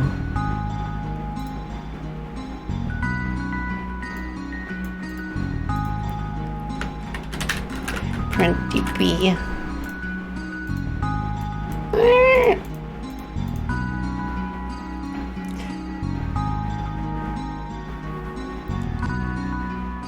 Wanting to look into the Reloaded mod, since you mentioned it? Yeah, I absolutely recommend it.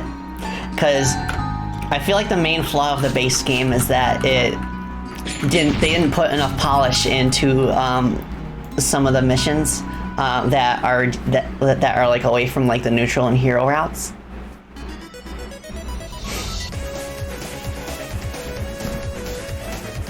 Oh, I love this remix. It's in Shanghai Architect.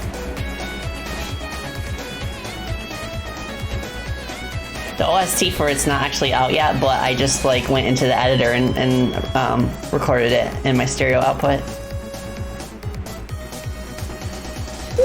Okay. So, okay, it is spawning the debris now.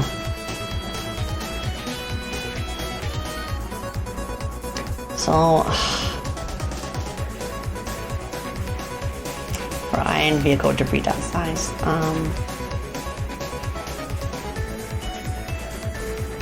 yeah, I'm not entirely sure what is going on there.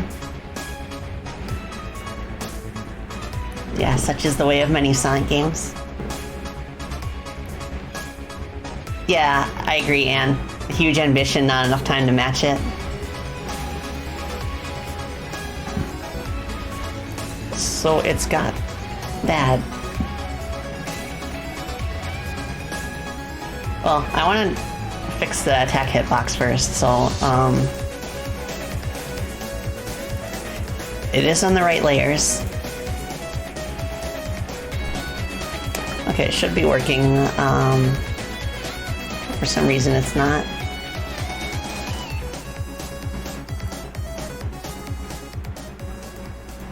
Maybe do I have the faction set correctly? Yeah, it is in the enemy faction.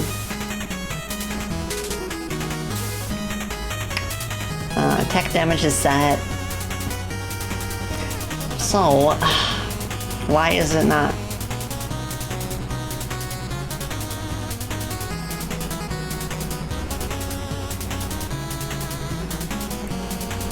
One thing you adore about the stage is how all the music seems to match all the moving platforms and visual elements. Yeah. I agree. Okay, so we've got... Oh, it's not monitoring. That's why. I wonder why that was turned off before. Also, that is Sammy barking. But Paige is not barking. So I wonder why Sammy's barking and not Paige. Usually they bark together if it's something that requires my attention. What's the dog doing? Paige, sleepy girl? Yeah. No, she ran into the living room and she's looking out the window.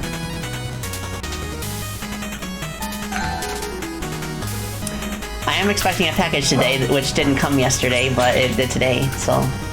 Well, it's supposed to. Okay, it does damage me now. That's good. So all that's left is really the debris. But enough of the enemy is there. It's just visual stuff. Enough of the enemy is there that I can start messing around with other things. Let's put you here. Samuel! Samuel! What you barking at? What's your deal? Okay, let's put one there.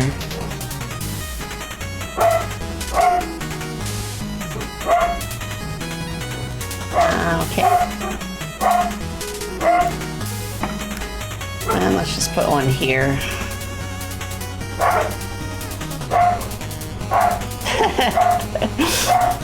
I better see what's up. He seems to be barking quite feverishly. Okay, Paige is now barking. Alright, BRB. Thanks so much for hanging with me so far. That's... Spacey Bottotelli will return after the break.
I'm back. And I'm back. Alright, so, it was the mailman. I got my package, yeah! So, I bought myself some new wheels for my computer chair. And it's specifically because the wheels are large. So they will increase the height of the chair because I feel like for about my height, my arms are longer than average. So that has led to some stress on my shoulders that I want to get rid of. So I think being able to increase like the absolute highest height that my chair can be at is going to be a lifesaver. Oh my gosh. Well, I'm so excited. I'm going to set it up as soon as I'm done streaming today. And yeah, and the puppies have been especially excited about mailmen in recent times because the FedEx driver who drops packages off to us from FedEx, he has taken a shine. He has taken a shine to our puppies, and he will leave like he'll leave milk bone treats for them along with our packages. So every time we get a package from FedEx, we get a couple of milk bones that we can feed them. So now every time a mailman comes, they're thinking, is there gonna be a milk bone? Is there gonna be a milk bone? Oh my gosh, I love my puppies.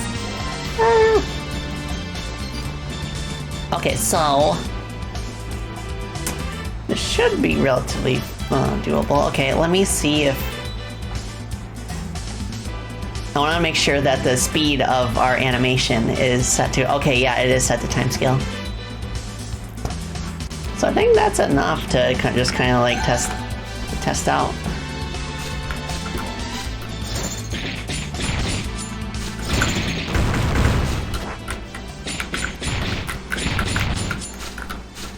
Cool.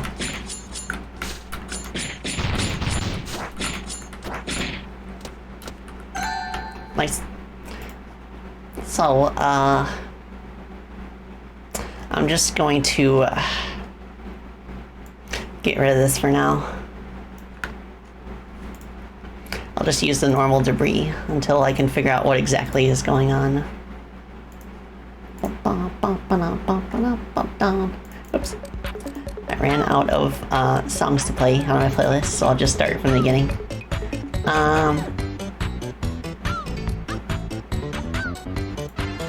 So I have to transfer these to the other array. I think for maybe for some reason it was pulling from the other array for some reason, and instead of the one that I wanted it to. Whatever, it's fine.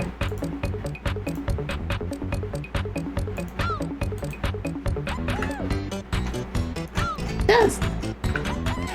I will say I don't think Godot has a very elegant solution for this huge object list here. I think that it would help if they had like a search bar instead for what you want, instead of a big old list. Unless there's some easier way of doing this that I haven't thought of yet.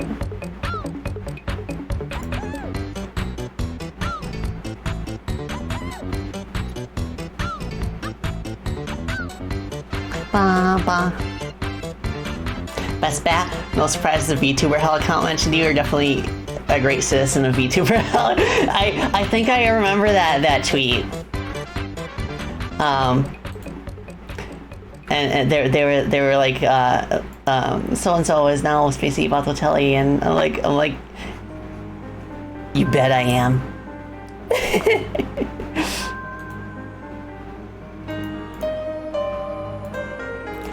I've been having so much fun VTubing though, oh my gosh. It's been an absolute boon for people like me who would otherwise feel too anxious about like showing their actual face on camera on a stream. And of course I would want to do something more interesting than just having my voice in the screen. Like, VTubing technology has really popped off since the pandemic. The pandemic really like accelerated the technology for it.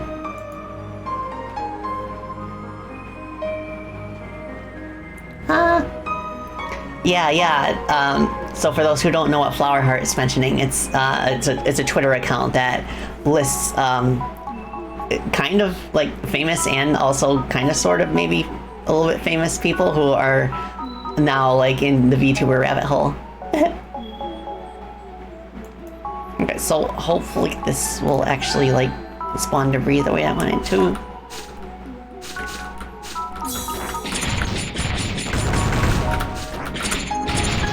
There we go. I'm sure I'll figure that out off stream. I also need to figure out why the enemy is not respawning. Oh wait, I probably just have the respawning flag turned off.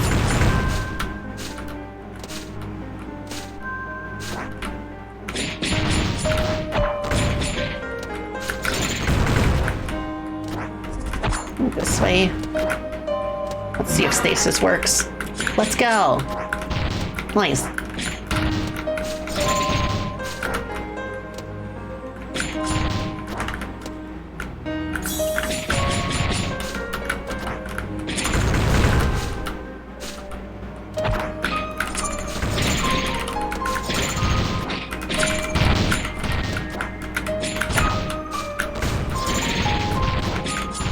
Alright, sweet. So that enemy is basically working right now. I'll polish it later. So another thing I would like to see if maybe I can work on this stream is a gimmick for this specific level. Did I make the BG assets too? Yeah. I made literally everything in the game up to this point, except for some of the sound effects. But for a lot of the sound effects too, I tweaked them or added additional layers to make them sound more original. Stained glass windows are so pretty, thank you. I want to add another background layer on top of it for a nice parallax effect. Yeah, I should do some art streams too. Some more art streams, that was really fun. So for a gimmick, I had the idea that I could have like platforms on chains that you could flip a switch and it would drop down and then slowly raise back up.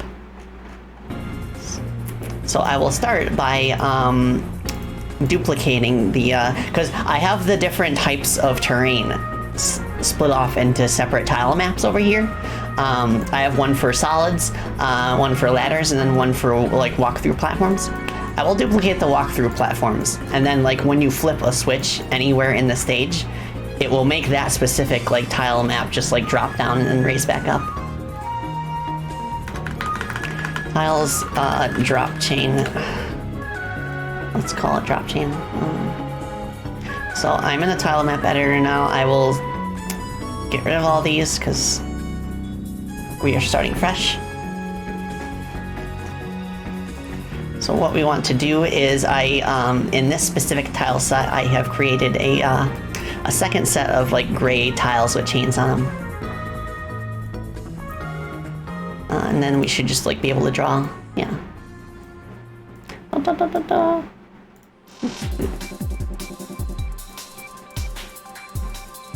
Let's do that, I guess. It's fine. Hehe. I'll make the default position that like the lowest that it can go, but then when the scene starts, I'll have it like automatically raised up to the height that I want.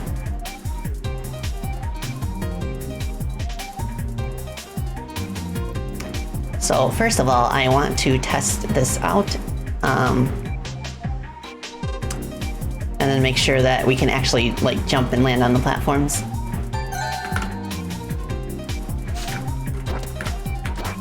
They are solid. We need to make them walk up. So let's go to the tile set setup. Pick these ones. Okay, I didn't put one way on in these ones specifically.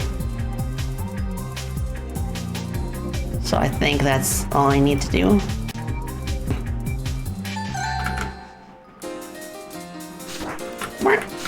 Okay, now it works, as expected.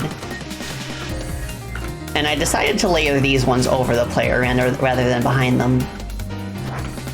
Just to kind of show that they behave a little bit differently. Yeah, okay. And I also have created a switch. A switch object, which I will create now. So, drop chain switch, I will just call it for now. Add a child node, which would be sprite, just a sprite for the base of the switch. I'll call it base. And then I have a set of sprites made for this particular object. It's in the tile map. Okay, tiles. Sanctum switch. Yeah, it's right there. But I want to make this specifically an atlas texture. Atlas textures are good if you have like all of like your animations in a single sheet. That way you can select a region for it. See, I've got the base here when it's powered off, base here when it's powered on, and the lever.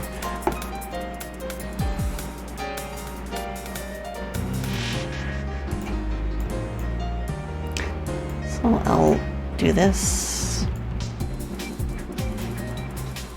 Okay, that's cool. I'll have another, I'll have like a property that includes the on version. So now what we want to do is we want to move this fellow down to a place where we can actually activate it.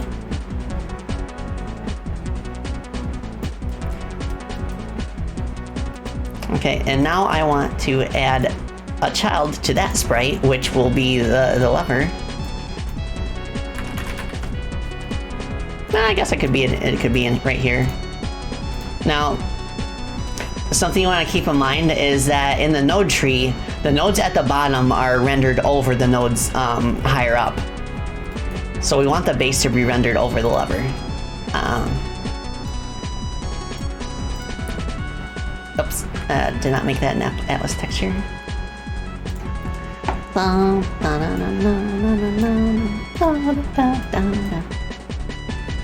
So we'll just highlight the region here. All right, already looking nice. So let me try rotating this.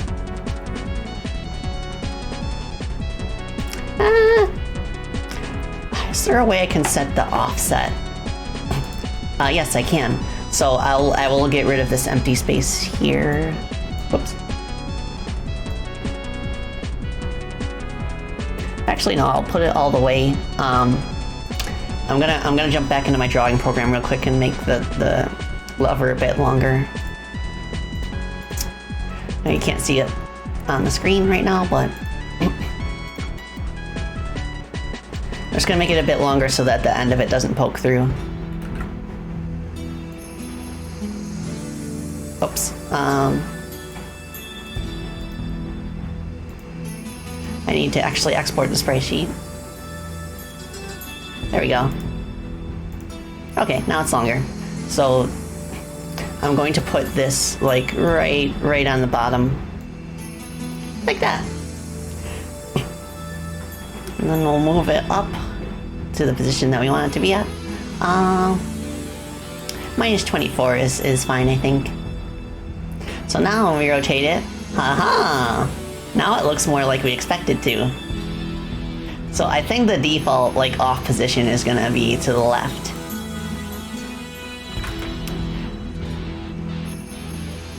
Let's put it at minus 45.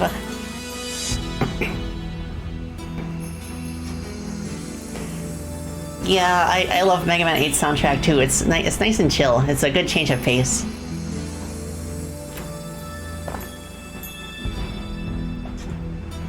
I've always wondered what Mega Man and bass would be like if it was made in the style of Mega Man 8. In terms of how hard it is and stuff. Oh, I'll take another sippy. Thank you, Argo.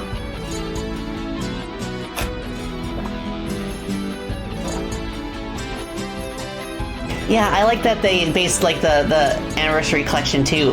The menu interface is based on 8. Okay, so that's good. Now we need to just like make the script. See, if you've made an object in the scene, what you can do like is I can right click this and then I can select save branch as scene, and that will make it an object that I can put elsewhere without having to remake it from scratch every time.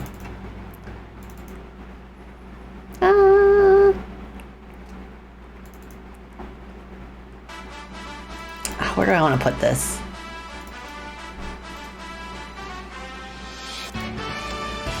I guess I could put it in scenes. Whatever. So now, it's its own scene.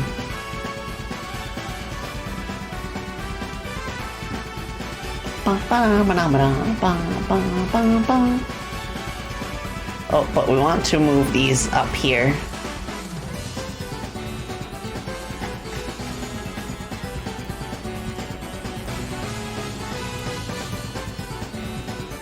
There we go.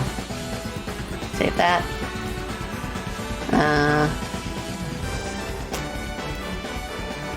And now this also makes it easier to like, because if you have something saved as a scene, then you can drag the whole thing without having to select all of its local elements.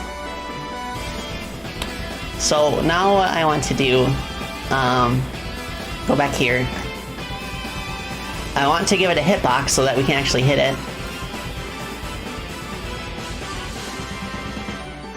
Area 2D.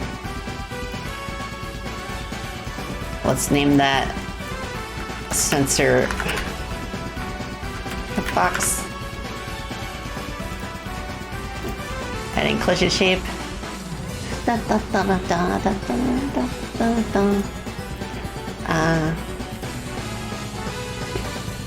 Rectangle. Now, do I want the lever to be the hitbox, or do I want the base? That is the question.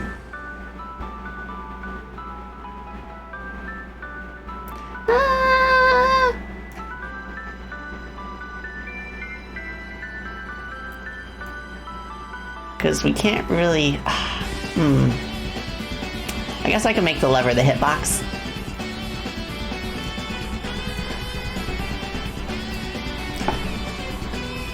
And I'll make it share the rotation of the lever. There you go.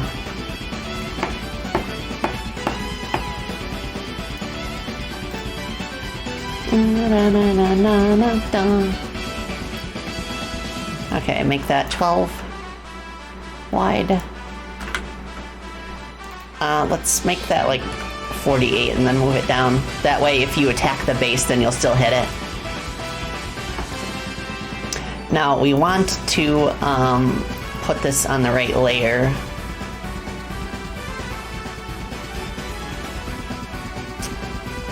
No, let's make it a block hitbox. And have it check for attacks. Okay, I think that's what I need. Yeah, there's no hard split between objects and scenes like there is in Unity. Everything is scenes.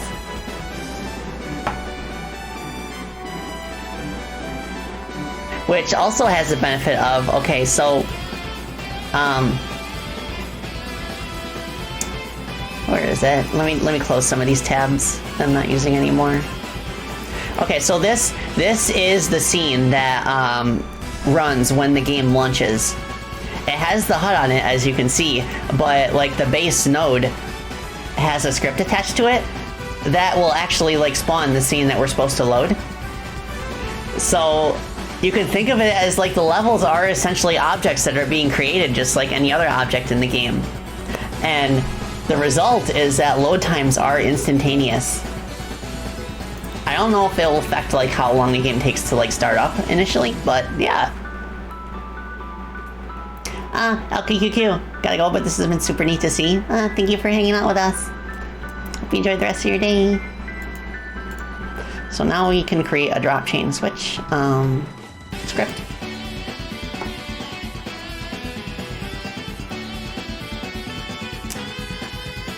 Let's do objects.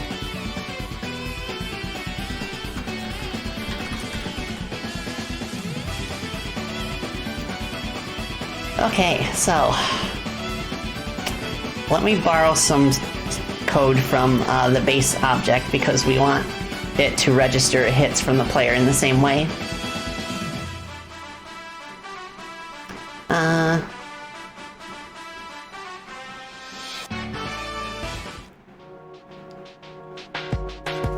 So we got the sensor hitbox here.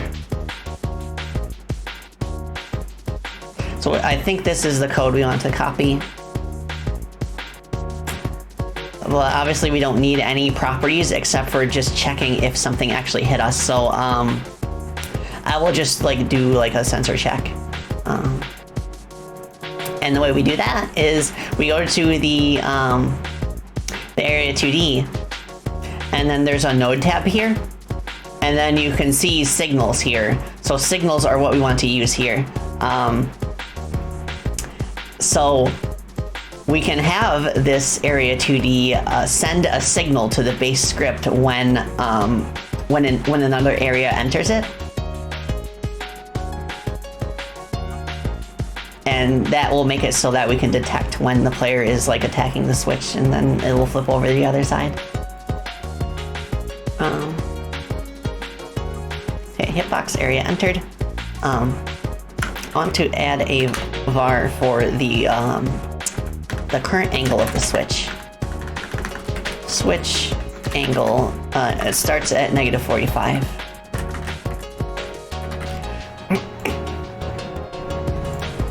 And then I'll add a var for the switch direction, which is the direction that the switch should be going in. And that's originally -1 since it's flying to the left. So when we enter the area of a hitbox, what we'll do is we'll set the switch direction to 1. And then in the main method,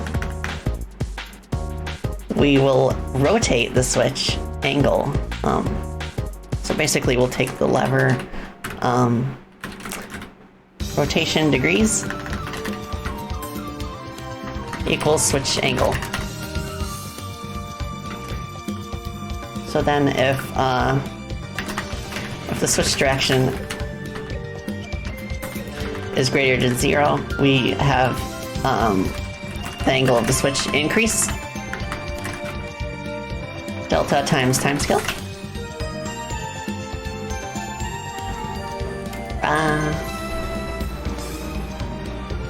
Oh wait, I'll multiply this by 45.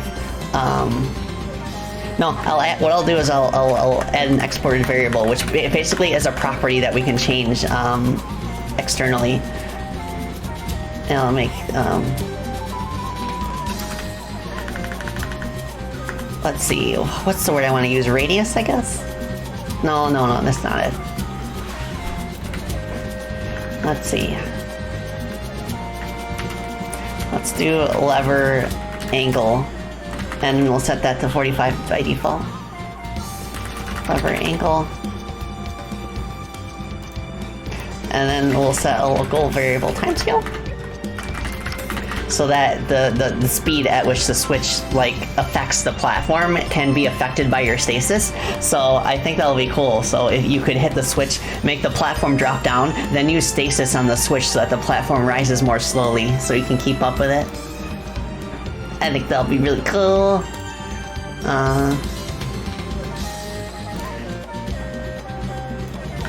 So at the start, I'll set switch angle to lever angle times -1. Whoops. Whoops, I'm not gonna read your username. No. Okay, I should probably stretch. Okay, I'm stretching.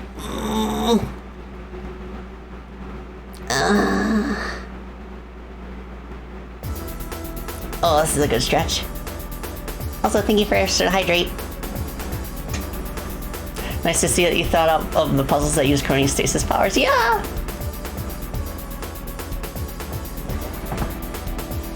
Stasis is actually busted. Oh my gosh.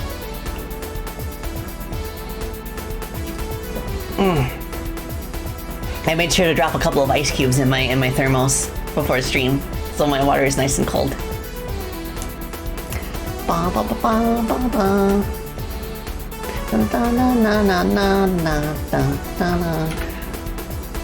Oh, I accidentally misspelled timescale. Timeskate. It's not timeskate, it's a timescale. Okay, so switch direction. Oh, I see what I can do. Okay, so switch angle, we set it to a minimum of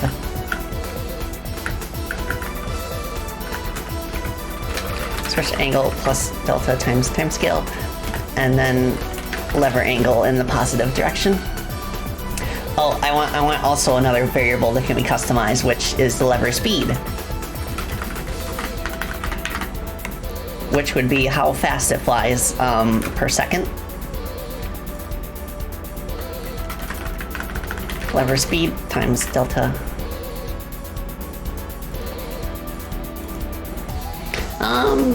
Actually, that would be the speed that it decreases, wouldn't it?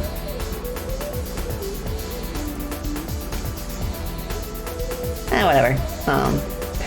I just want to get this part working just so that we can see if it's actually, if the hits are actually registering.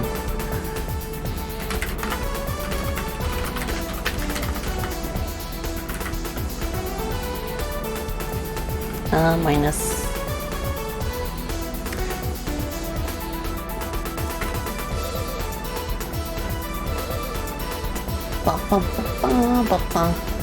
Okay. Let's see. I think that's enough to where we could probably test out. I'll go into the first test map just so that we have a quick way of prototyping this. Scenes. Okay, yeah, I'm gonna put it right there.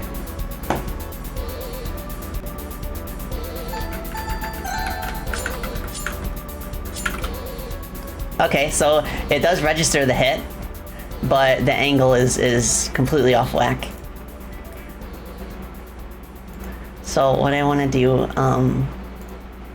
is I want to check what actually the angle is on this lever. It's negative 45. Okay, I have to flip the signs around, I think.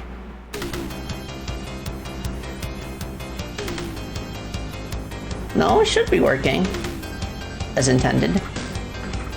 I wonder why it isn't.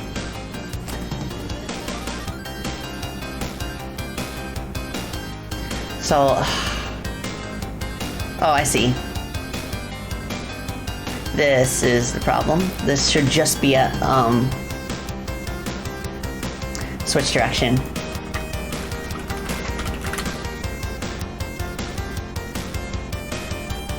Let's rename this to target angle.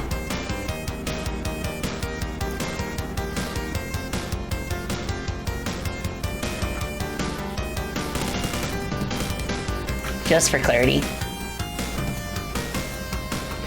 Oh yeah, zero wing music I have on this playlist.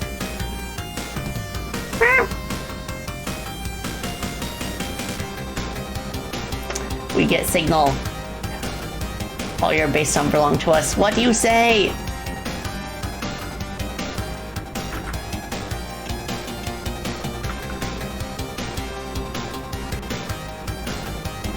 Someone set up us the bomb. I wonder if that's actually a good game. Might be worth trying sometime. Something is still not.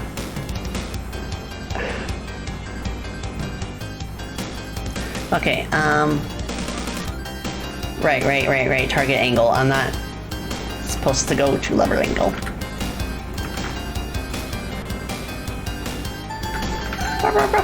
It's alright, you never got that far? Okay. Whoopsie.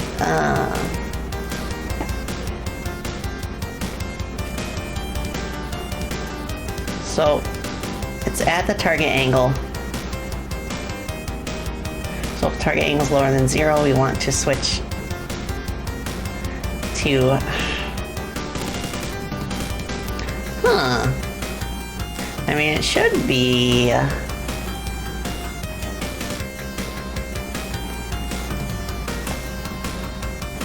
Okay, so switch angle is target angle at the beginning. Hitting it turns it from -1 to 1.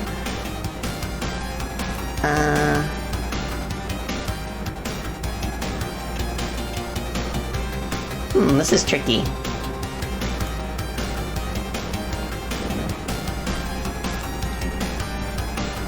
For great justice.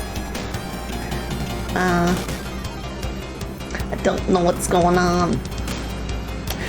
Just so that I can debug this in the actual scene here without having to go into the game and hit it with my sword every time, I'm going to make it so that just by pressing a key, I can do the same thing. So if input dot is action just pressed,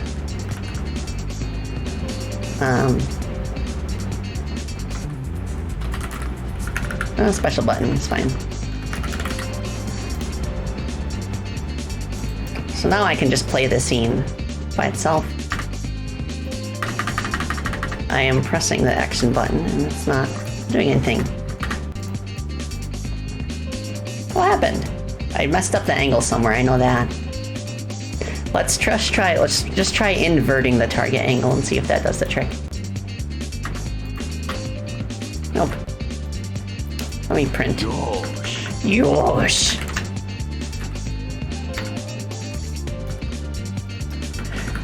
Best Eggman quote. Okay, let's print.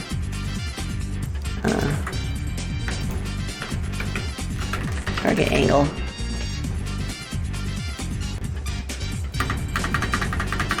Okay, it is firing off. Oh, I see what it did. Forgot to make it negative. Okay, it is firing off, it's just not visually changing the angle. So...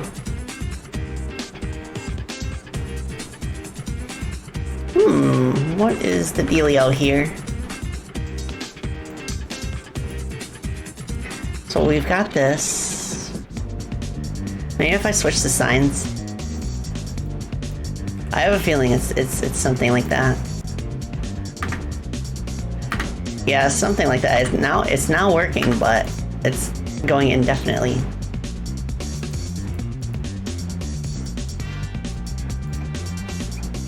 Let me change the lever speed to something slower just so I can... Okay.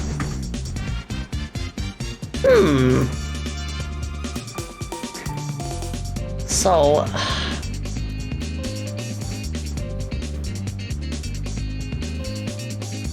yeah, the tagline in the community is, why did that just happen? Problem solving. I noticed that when I press space, the angle actually like jumps to a different value, which should not be happening.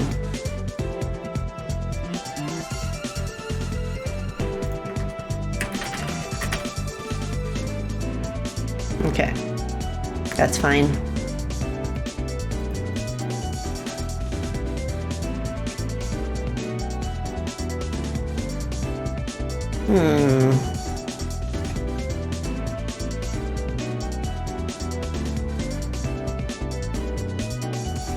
Per second. Type mismatch? Oh, maybe.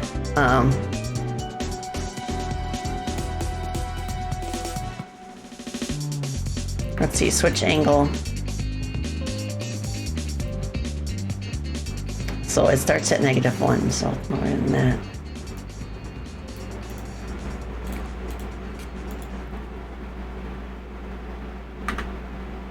What the heck? That's so weird. I know I did something wrong, I just need to figure out what exactly.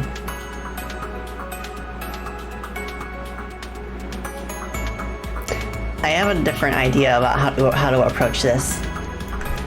I'll make it so that switch angle is actually clamped from 0 to 1.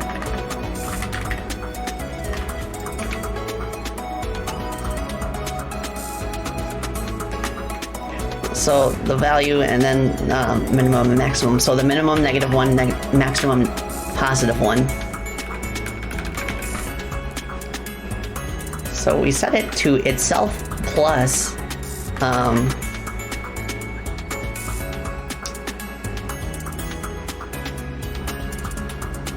plus lever speed times target angle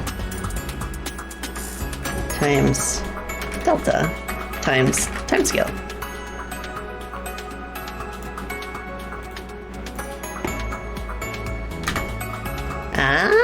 Okay, it's working now. Let's go.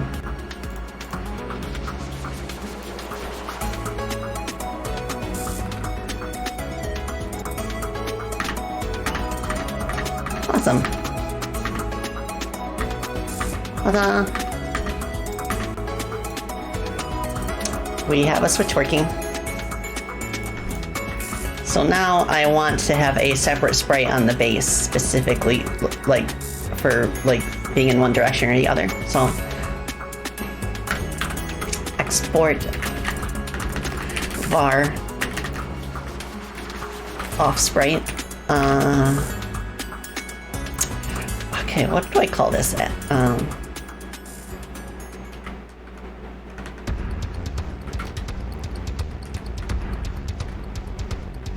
Yeah, I'll just make it an atlas texture. So off sprite, and then an on sprite.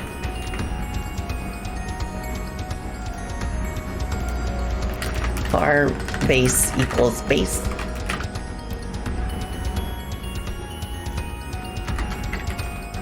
Sprite 2D. Oh right, I need to make that unready. Okay, so now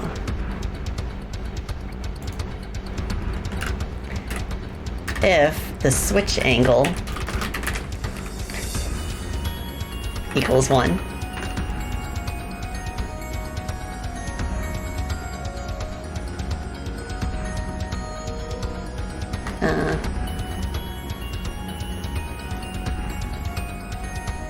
let me see.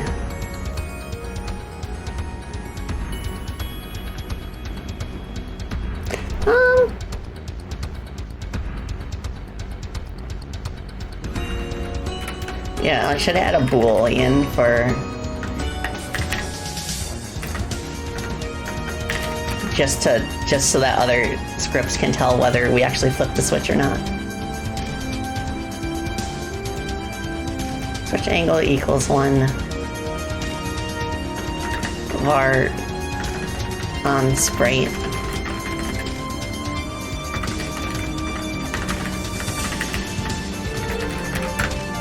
Okay, so base dot texture. What's the value for that? Should be texture.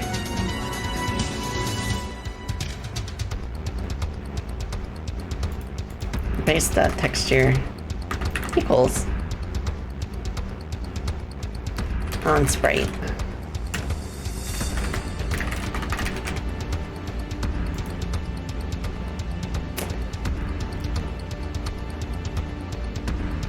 What? Oh, I see. I'll just make that sprite flag.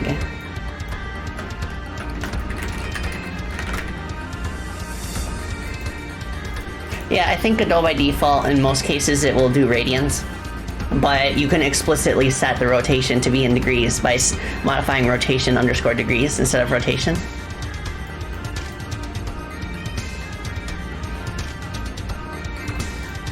Okay, now add the second condition if it's 0 and we have flipped the sprite. Set it to the off sprite. False.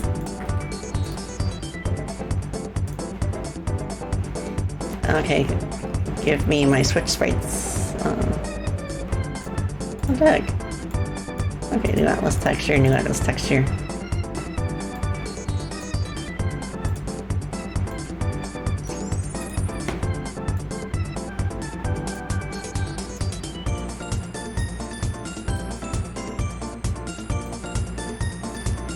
Alright, that's the off one.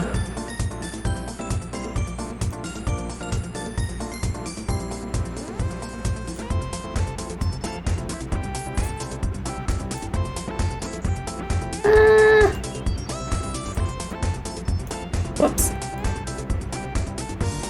I want it to be 64 by 32.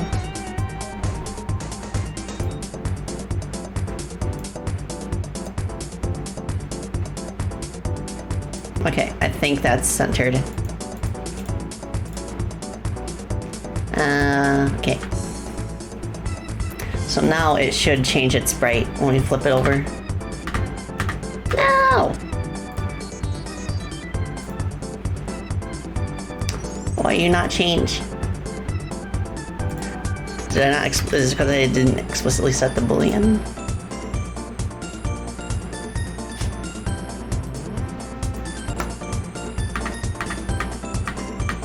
What?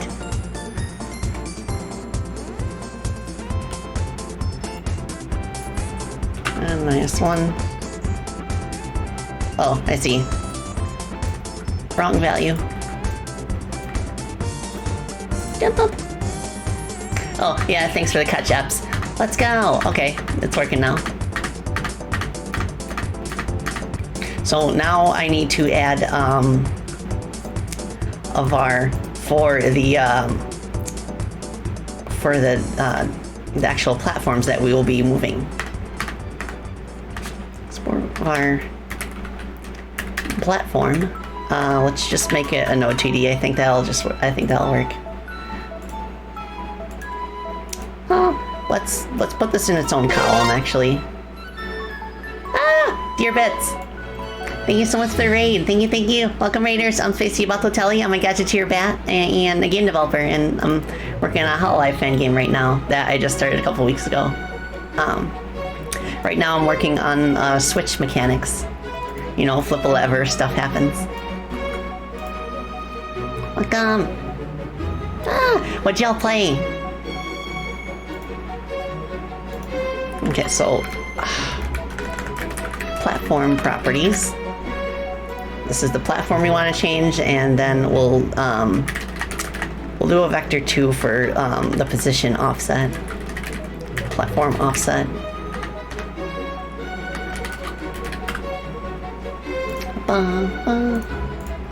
Okay. So when we hit the switch, we'll have the platform drop down by let's say 200 pixels. So at the start of the scene, what we'll do is, if we've actually specified a platform, then we will modify the platform's global position.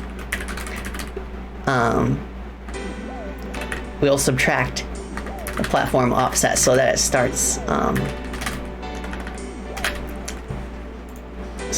higher up and then it drops down. Very nice. You're doing dev work too, but it's for work. Oh, I see. Yeah, no problem.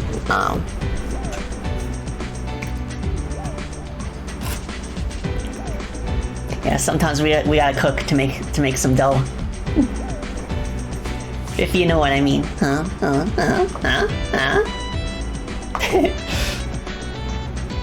You were doing art, but you got a skedaddle or something? Oh, well, thank you so much for the raid, and I hope wherever you end up, you enjoy the rest of your day. Good, go do. Okay, so that's good. Now, just for testing purposes, I will add a bit of terrain that moves up and down in this specific scene. Let's just make it a sprite for now. And I'll use a ladder. Just to make sure everything is okay. Okie dokie.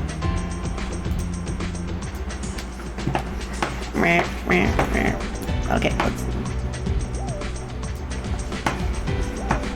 okay. My arm's kind of spazzing out there, but it's okay. Test block.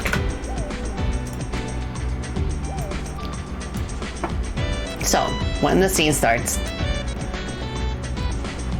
Whoa, okay. That's too much. We want to actually see it. There we go. So when we flip the switch, our goal is to make it drop down to that original position.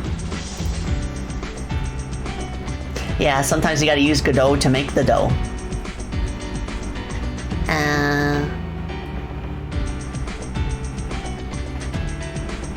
So we'll set the on value.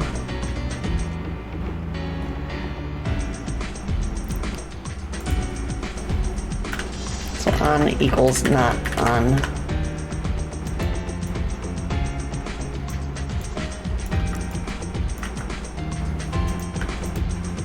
Because we basically want it to react like immediately when the player hits the switch, and not have to wait until the lever actually goes in the opposite position.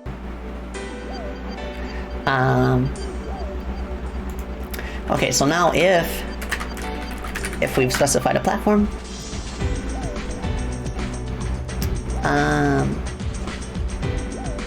Well, we need a start position, so I'll add var platform start position. Make it a vector 2.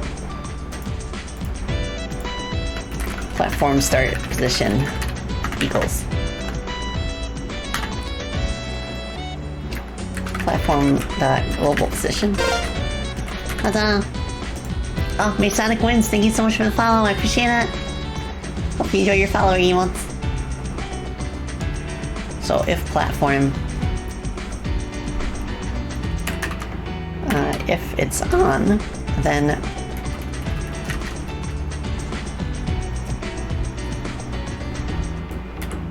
okay, if platform offset is greater than 0, platform.global position.y,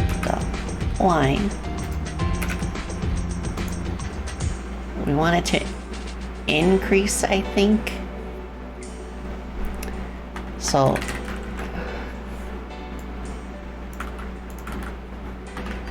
plus delta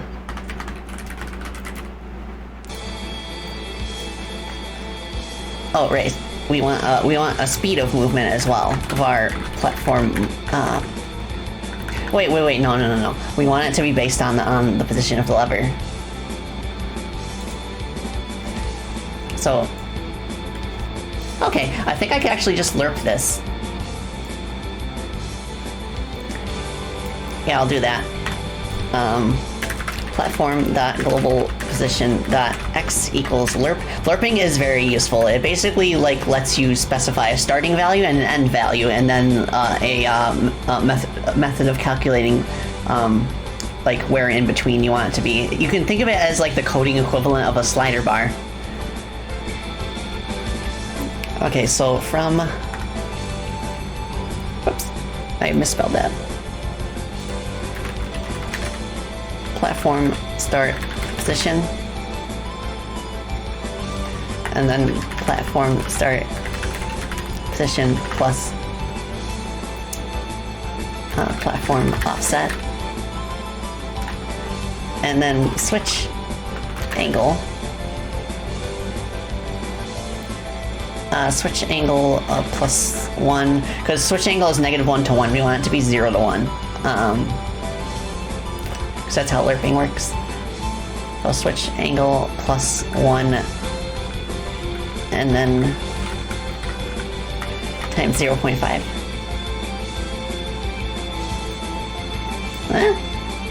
Argument 1 should be float. Oh, I see. I forgot. Do that.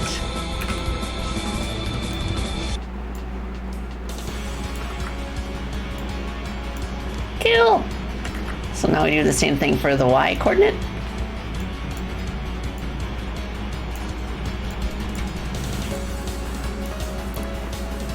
Live and lerp. Yeah, exactly. Live and lerp. Hanging on the edge of 0 to 1. Yes! It's going the opposite way that I want it to, but whatever. Okay, let me try that again. Oh, okay. I can live with this, honestly. So when it's off, it's in the position that it was when you start the map, and then, you know, we flip it. Let's go!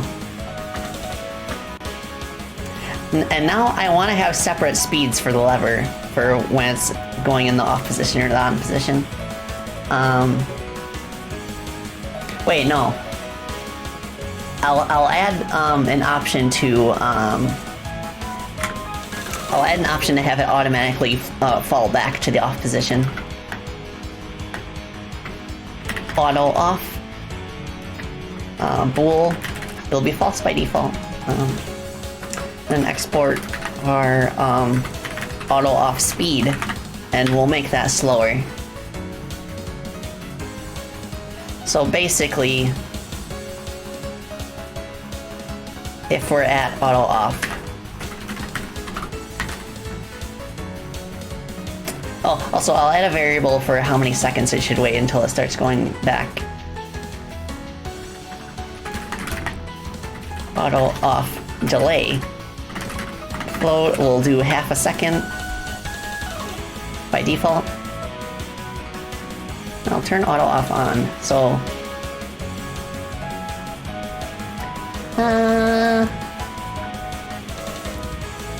okay, so now if it's on, we'll add a timer for delay timer float. Delay timer plus equals delta times time scale. And then if delay timer is greater than or equal to the auto off delay,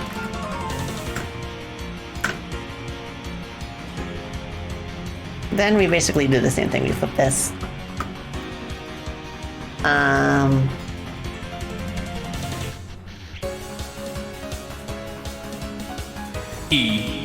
Let's see. Current. Okay, I need another variable for current speed. For our current speed. Well, current speed equals. I'll change that to lever hit speed.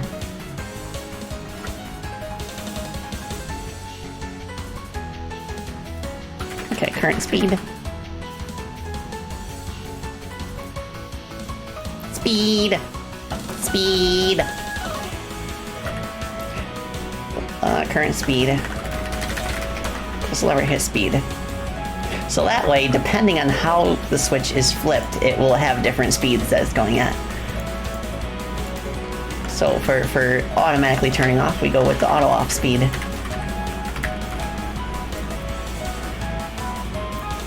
Okay.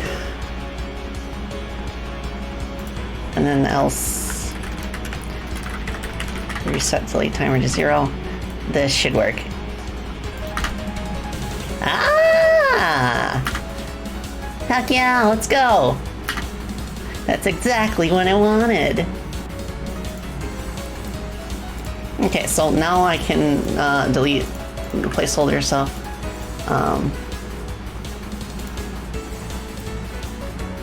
Transform, let's reset that back here. Going back to our test level, I just want to double check, make sure that that's working still. Nice. I could use an impact effect, actually.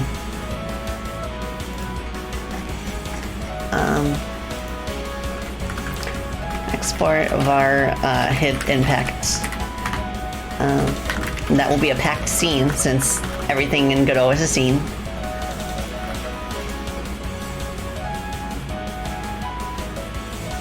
Oh, where'd it go? Okay, there it is. Let's dive into our effects folder.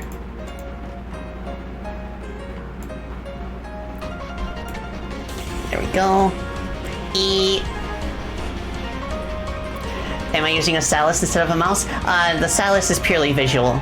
I actually draw with my mouse too, but I have thought about switching to a stylus at some point. It depends on if it's easier on my hands or not compared to a mouse.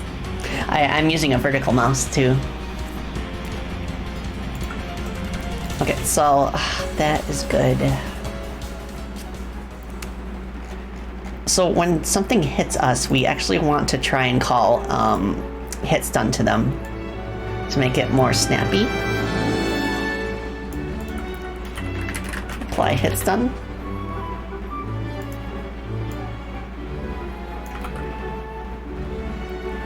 So going back here.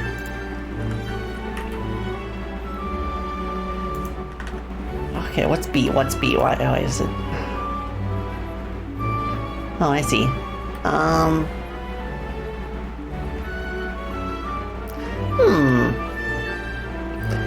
Let me go back to the player and see if we got a script for handling that. There's a call for apply hit stun because the player's melee hitbox has its own script, and it's purely for taking in calls.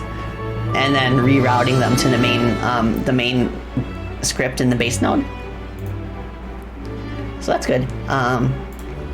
So if area has method area call, this hits done. Let's just set that to, I don't know, 3.0 out of 60. Out of 60 frames. And then we have to spawn the impact. Hit impact. It's not just a Genshin impact, it's a hit impact.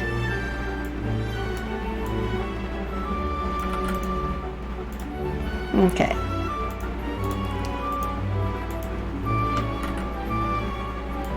This should do the trick.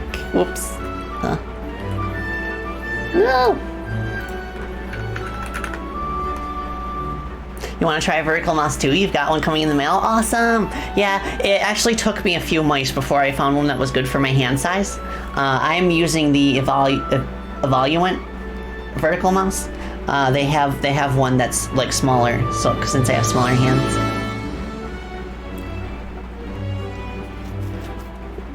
Okay, what to do? Area. That's probably fine, we'll see. We'll see. You want a vertical mouse too, and you can confirm they good? Oh my gosh, yes. I can't believe I went so long in my life without having one. Alright, cool. So, we've got a nice hit impact. And we can even reset the lever to the on position at any time in its cycle. Whoopsie. So multi-hits are not a good idea if we want. Well, I guess I could prevent that if we've got auto off on, then we'll make it so that we can't turn the switch off manually.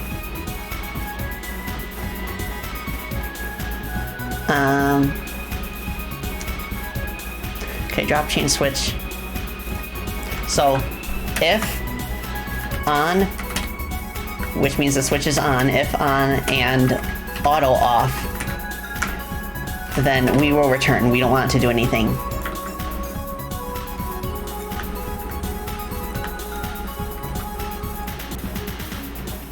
A vertical mouse helps a lot in reducing your joint pain. Oh my gosh, mine too. I literally would not be able to do like anything if I use a normal mouse anymore, since my hands are getting to that point.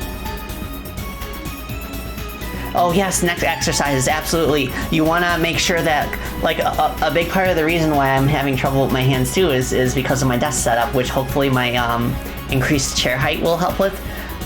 But everything's connected. Your neck can influence how painful your arms and hands are. Yeah, like the nervous system is a very complex organ.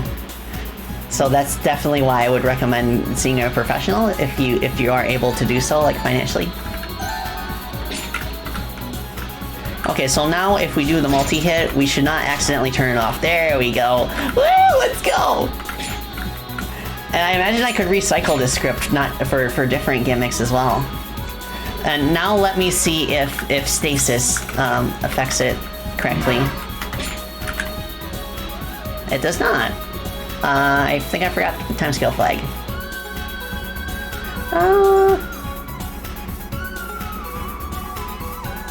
Oh no, I got timescale. Oh, okay. It needs a separate like hitbox for detecting the timescale, for affecting the time bubble. Yeah, sensor bubble. Oh, right. This is what I do for this. Affect time bubble. So, any object in the game at all, it doesn't matter what it is.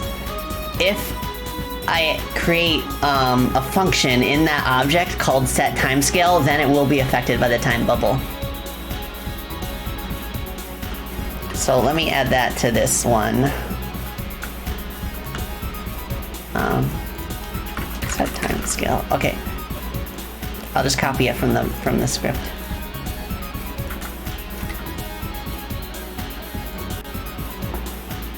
Yeah, it's function calls in Godot are seriously like one of the best things that I've ever experienced in a game engine. It's so handy, like you don't need to do like class references anymore. You just check if the script has a function with a specific name, and then you can call it. Okay, so that's the normal speed. Whoops.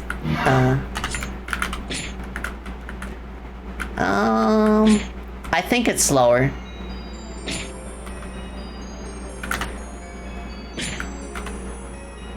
Oh no, it's the same speed. I wonder what's up with that. Oh, right, I accidentally put this function in the time bubble script. not in the script I was supposed to. Whoopsie.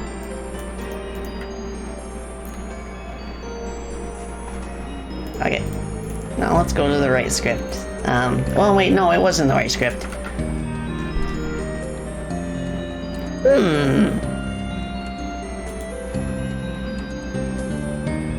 Oh, wait, there is one more piece to the puzzle in terms of objects that I want to be affected by the time bubble. It needs to be part of collision layer A, which I have set to timescale. So for the drop chain switch, let's go to the hitbox sensor, and now we will add this to the timescale. Ta-da!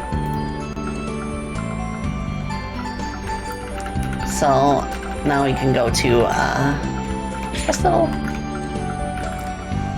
So that's the normal speed. Whoops. I keep doing that. There we go. It's still the same speed.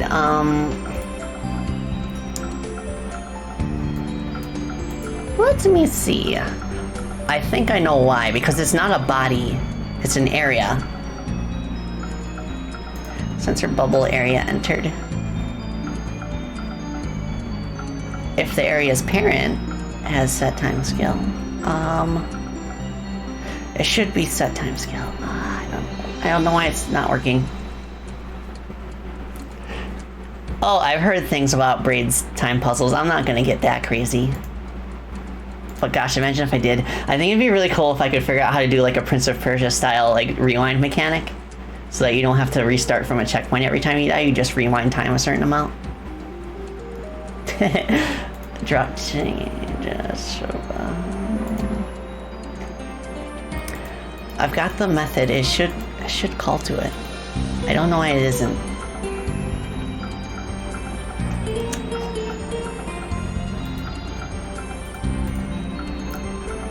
Maybe it's okay. It's part of that layer.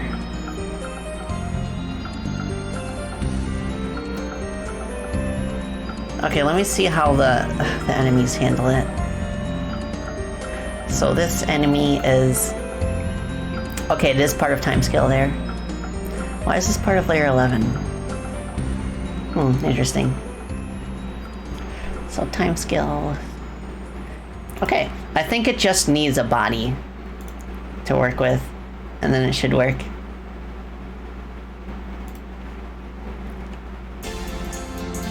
So what I'll do,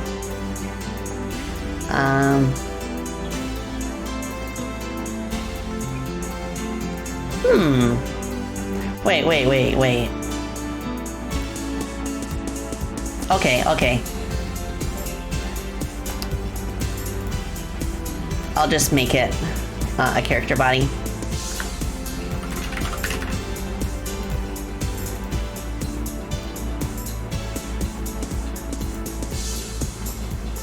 And then I'll make this the scene root.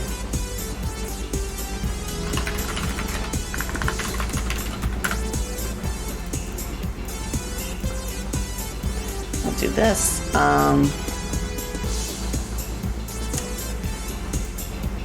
Then I'll add the script to it. Drop. Okay, that's good. Impact. It's fine.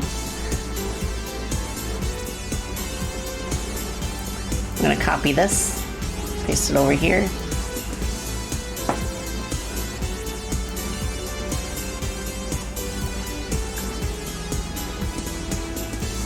So now I will add a collider.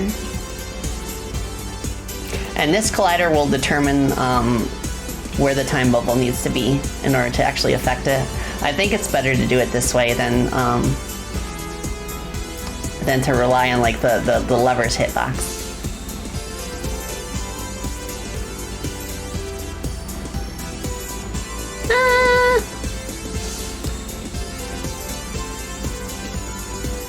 That's fine. Just need to be super accurate. So I think it should work if it has a body to enter, and then we just set the proper layer.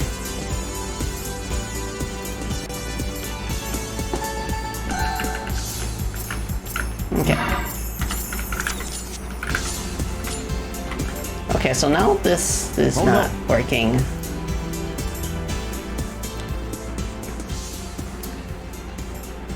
Drop chain switch. Oh no! Oh no!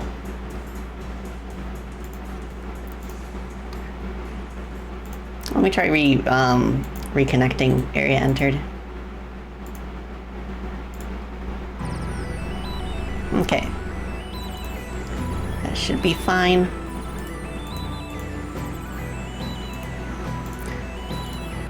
I broke something. There we go. Working again. Okay.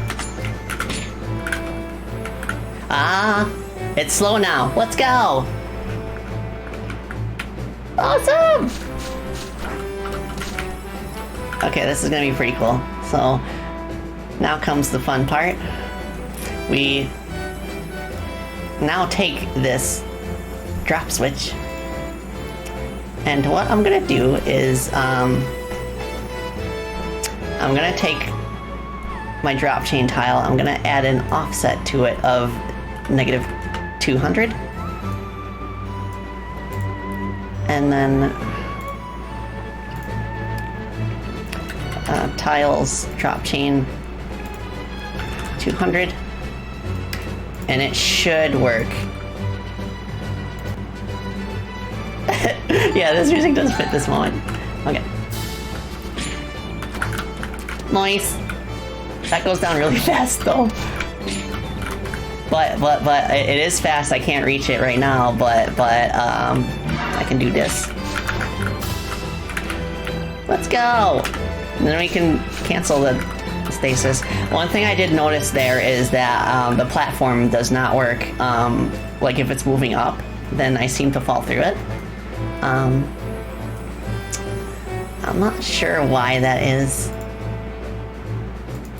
But let me see. Let me check the tile set, see if there's maybe some sort of leniency that we can add.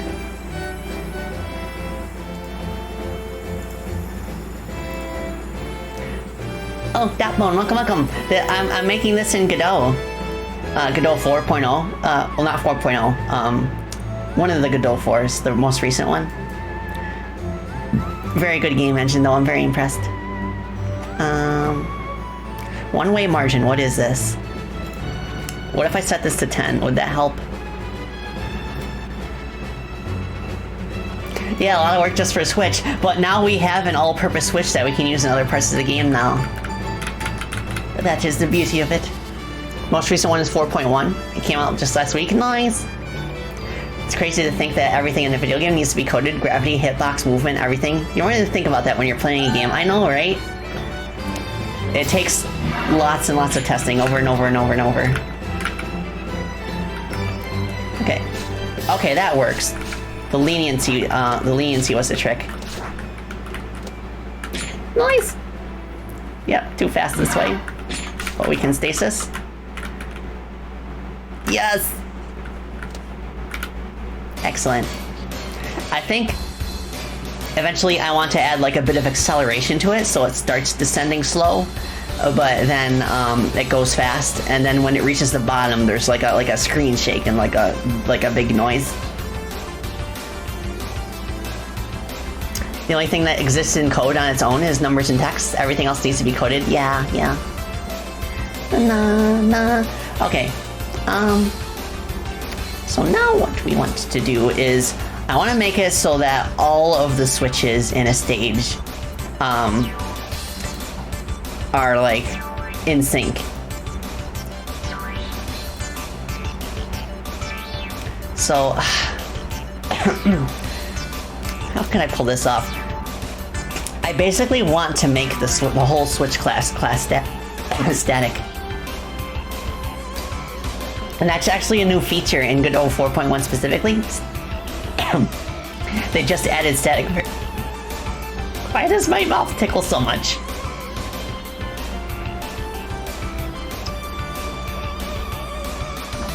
Oh my goodness. I need to cough really like hard. Let me see if I can turn off my...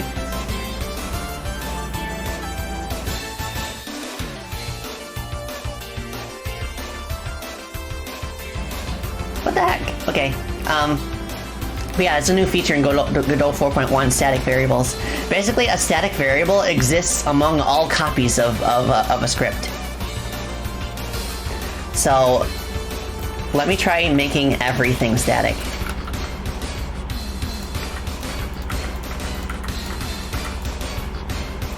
Oopsie. Static bar, I forgot the spaces.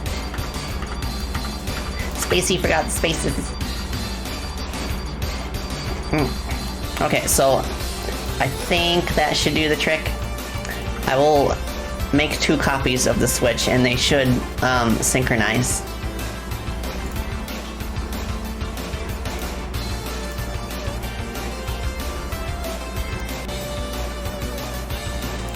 Yeah, I gotta add more network transmission songs to my playlist. So if we hit this, yes, they are both in sync except for the sprite for some reason. But whatever. Oh, wrong button. Nice. And then if just one of them is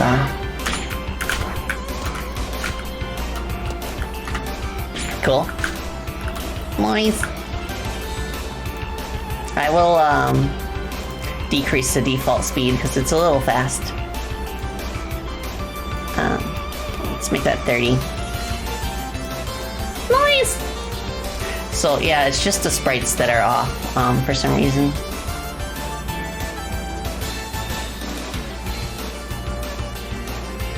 Oh wait, I'll make the sprite flag a local variable. That might do the trick.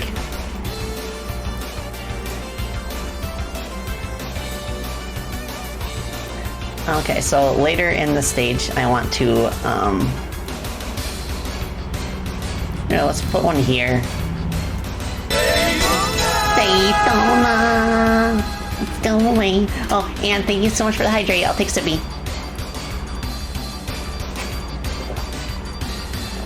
Coding for FP2 must be crazy. Oh my gosh, yeah, I did literally what I did today. I did that every single day for, anywhere from a couple hours to literally all day, depending on what my current task was. So it's a very time-consuming sort of thing building a game is. So okay, I want to move drop chain back down. I'm gonna rework the tile set here a bit. Add some platforms later up.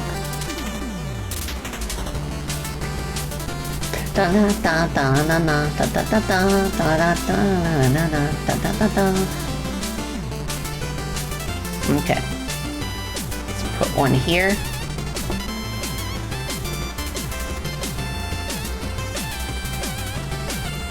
And let's put one here. Oh wait, no, that won't work.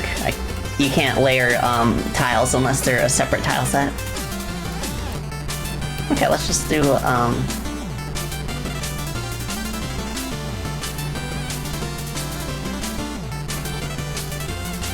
put it here.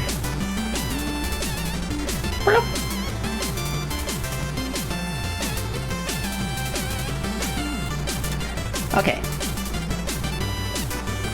Cool. And let's move this back up to its original position. So now we have one later in the stage that we can mess around with. Like, actually, let me add a few more over here.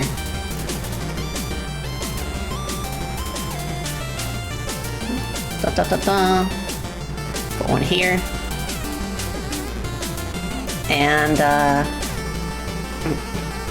right here, why not? I bet what's gonna happen is it's gonna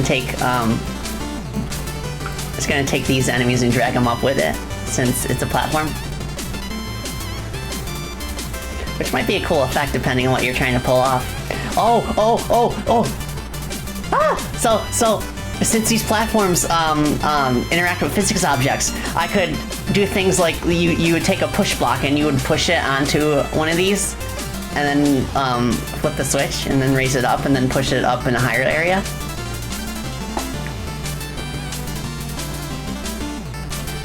That'd be so cool. I imagine like some of the more puzzly sections could be for some of the optional collectibles you can get, like extra golden gears outside of the one just for getting to the end of the stage. So you'd kind of have to deviate from the main path, and then you'd have like extra puzzle challenges. Okay, so now that that's out of the way, minus 200. Yes, inspiration. Like, at some point in the process of making a game, like, the early stages can be very exhilarating, but also kind of difficult to get through because you haven't really decided what shape the game's going to be in. But at some point, a game will tell you what it wants to be, and we're getting closer and closer to that point. So, stasis. Cancel stasis, and then we can go higher. Nice! Alright, let's... Oh, something's happening. I think maybe one of the enemies further up is accidentally hitting the lever. Maybe that's why it's dropping down. I don't know, I'll see.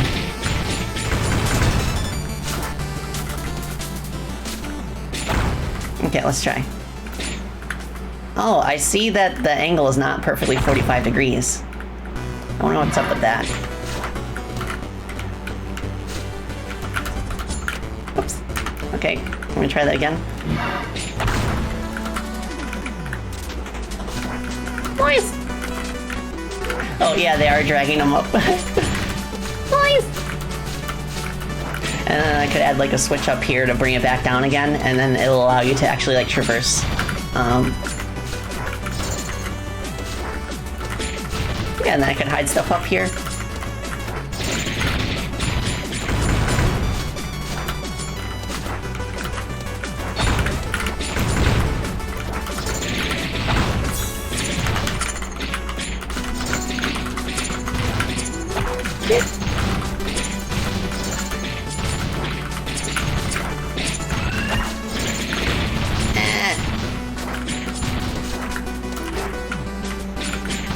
Well, there are more enemies in here than I would reasonably add in like a real level, so that's fine. It's just for messing around. Yeah, why is it not like... Oh, wait, I think I know. I think I accidentally changed the lever angle, not the lever speed. Let me change that back real quick. Right, yeah, lever angle. Well, so... yeah, lever hit speed. It's the hit speed that we want to be lower. There we go. Can you put a switch on a platform it controls? Oh, that's a good question. I bet I could if I make it a child of the tile set.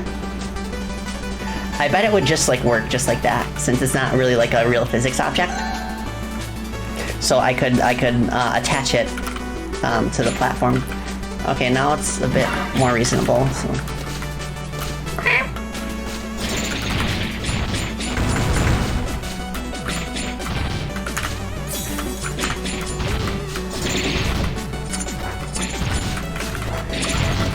Yeah, I think I'll be ready to actually like share gameplay footage on social media once I have like an actual stage complete and a boss, because Anyone who knows me knows that my bosses are my favorite part of game design, so I have to make one first.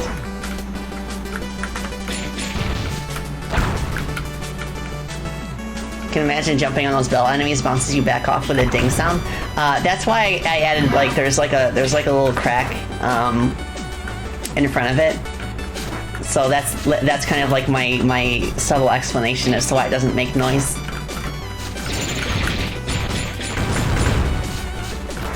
Boink. Despacito.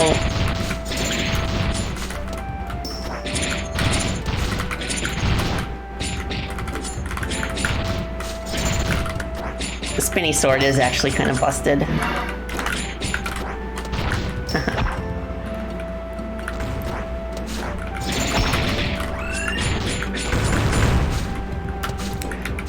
Woo, made it.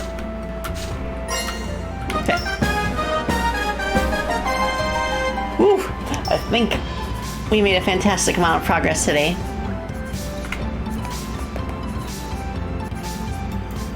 But I think I'm going to wind down for the evening. Maybe just do a little bit of chatting afterwards. Well, for a few minutes. Oh, Dotbone, thank you so much for the follow. I appreciate it. Welcome.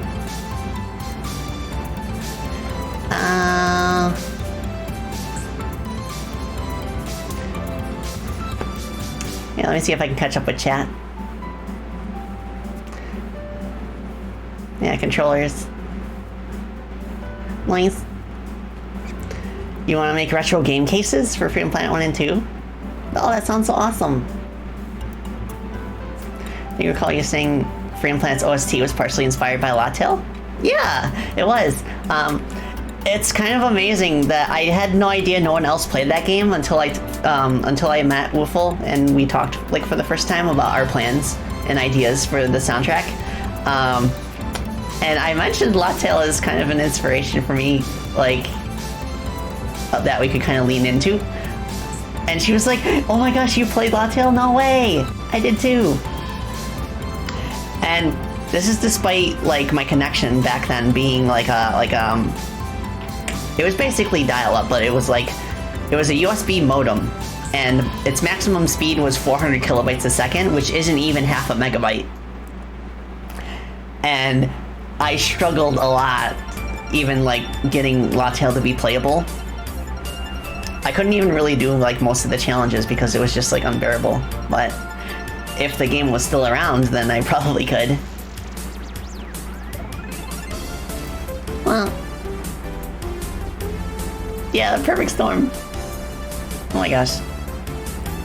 Yeah, I hope Woofle's doing okay. I heard that she's working on a new album too, which I'm always excited for Woofle albums. And I have been composing music on my end, specifically for this game. I don't think anything is in a state yet where I feel like showing it off, but I made pretty good progress. I think I've made like drafts of like 16 songs so far. About half of them incorporate leitmotifs from hololive songs. But I'm trying to like be discreet about it and make it like mostly original compositions. Yeah, I wanna work on those soon at some point. I have to have a music day. If I make enough progress, I could maybe have like a stream where I do nothing but compose music, kind of like my Pixel Art streams. I think that might be fun if I can figure out like a decent way of doing it. Because I've seen some of my VTuber friends, like Alvinil for example, like do music streams. Oh, it's a lot. Thank you for Brigard.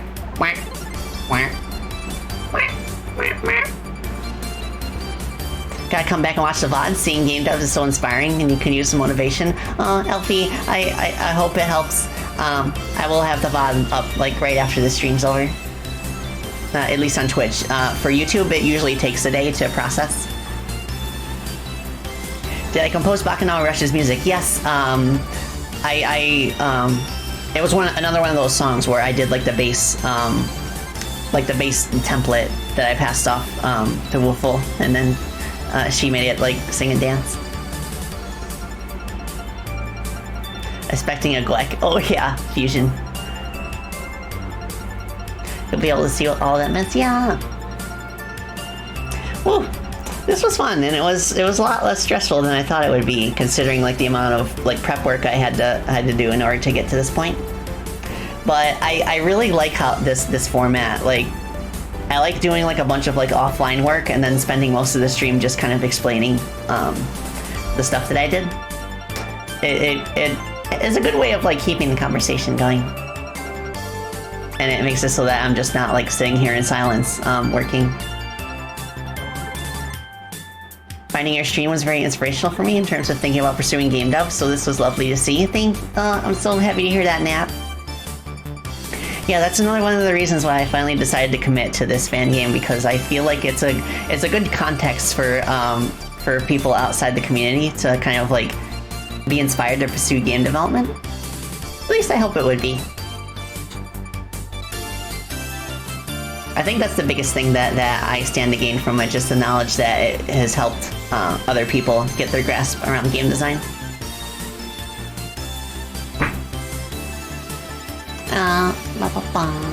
That's another good network transmission song. Your game's pixel aesthetic is nailing that SNK Capcom look. Awesome! Yeah, like, I've said this like on Freedom Planet streams before, but like one of my goals with the sequel was to get the pixel art at a sort of graphical fidelity of like a 2D fighting game, but make it a platformer, and I think we succeeded. And of course, like this game, of course, is more low key. I'm kind of like, this game is kind of like a hybrid between 1 and 2, I suppose. Like, it's applying everything I learned about animation from 2. But at more of the resolution of 1. Anyone here watch SpongeBob? Oh yes.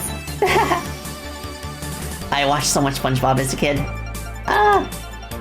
And I'm fascinated by the fact that despite how long the show's been going on, like every year without fail, there's a viral SpongeBob meme. Yeah. Are you ready, kids? Aye, aye, Captain! I can't hear you. Aye, aye, Captain! Oh, who lives in the pineapple under the sea?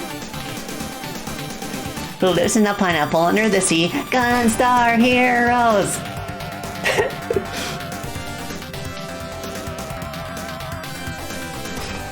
Yeah, yeah, the sequel does feel like it's made for like the generation of hardware after the first game.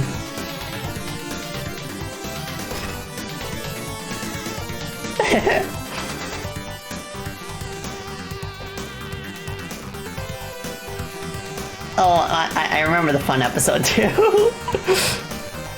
Plankton's voice actor gets so hammy. I love it. Are you ready, Wings?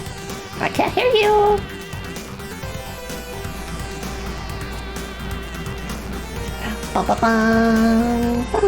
Alright, so next week I want to play more Gravity Circuit. I want to finish the game. It's so much fun. I don't know, I feel like I'm pretty much at the end game now, so I don't know if it will take up the whole stream. But if it doesn't, then I can over the weekend I'll think of maybe like a backup game that I can play. And then on, let's see. Yeah, Thursday is the 9th anniversary of Freedom Planet, right? Or is it Friday? But either way, Thursday I'm playing Freedom Planet 1, Friday I'm playing Freedom Planet 2. I want to see if maybe I can stream those on YouTube, but I've never like set up a stream on YouTube before, so I'll need to do some research. But I'll keep y'all posted about where exactly I'm streaming it. But yeah, I figured I should actually like celebrate our anniversary for once, because I have a bad habit of forgetting about it. Diki64! Welcome! Welcome, Raiders! Welcome! I'm Spacey Bucklatelli. I'm a Gadgeteer Bat and a game developer, and we are just wrapping up the stream for today. But I made a lot of really good progress. Ooh, double raid. Yeah, the double doggo raid. But I guess before I go, I can show you like what the progress that we made so far. Burp, burp, burp. So basically, like at the start of the stream, I went through all of these scenes in order. Like this one was when I was only working on the game for like 2 days, and this is like 4 days of progress. This is like a week of progress, and this is now. Yeah, I've been working on a hololive fangame. But yeah, this is as far as I got. It's basically kind of like Mega Man-esque, X-esque in terms of what you're capable of doing, but with the addition of like time powers. You can like slow down enemies in stasis. You can speed up.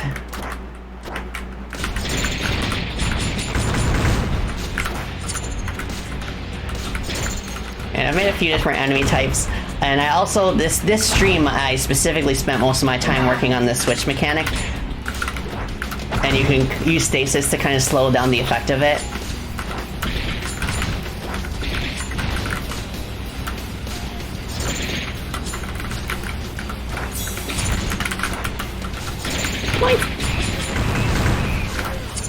Looks cool already? Thank you, Diggy.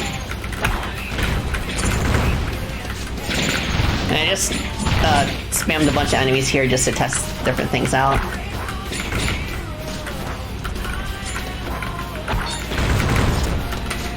Nice.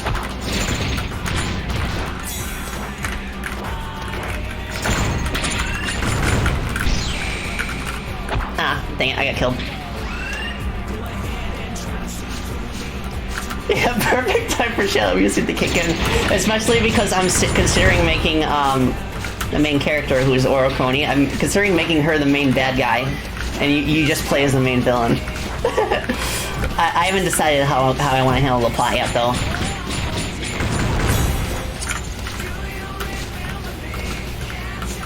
Because, like, she kind of portrays herself as on her streams as a kind of the villain of the team already. So, you know, it might fit.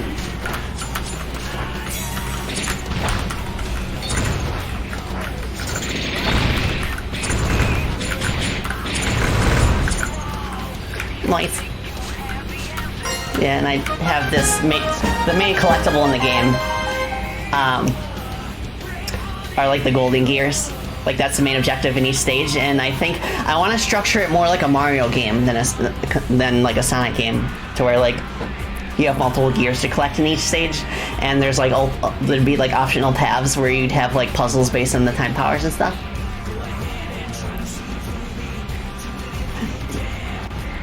I said this early in the stream, but I really like Shadow the Hedgehog the game. I had so much fun with it even before I got a hold of the Reloaded mod, but Reloaded just brings it to like it brings it up to the level of polish that it should have been. Yeah, like I get the criticism about Shadow the Hedgehog having guns. Like honestly, I would prefer if the guns that he had were more fantastical and not realistic. And there are a few like fantasy weapons in there, like the alien guns and like the guns that Eggman's robots uses. But yeah, he's not the first Sonic character to use guns. There was E102 Gamma from Sonic Adventure who did that before him, and even before then there was Fang, who had like, kind of like a pop gun. But yeah, I really enjoyed my playthrough. When I played through it the past few weeks. So I'm really excited to play more Sonic games as well.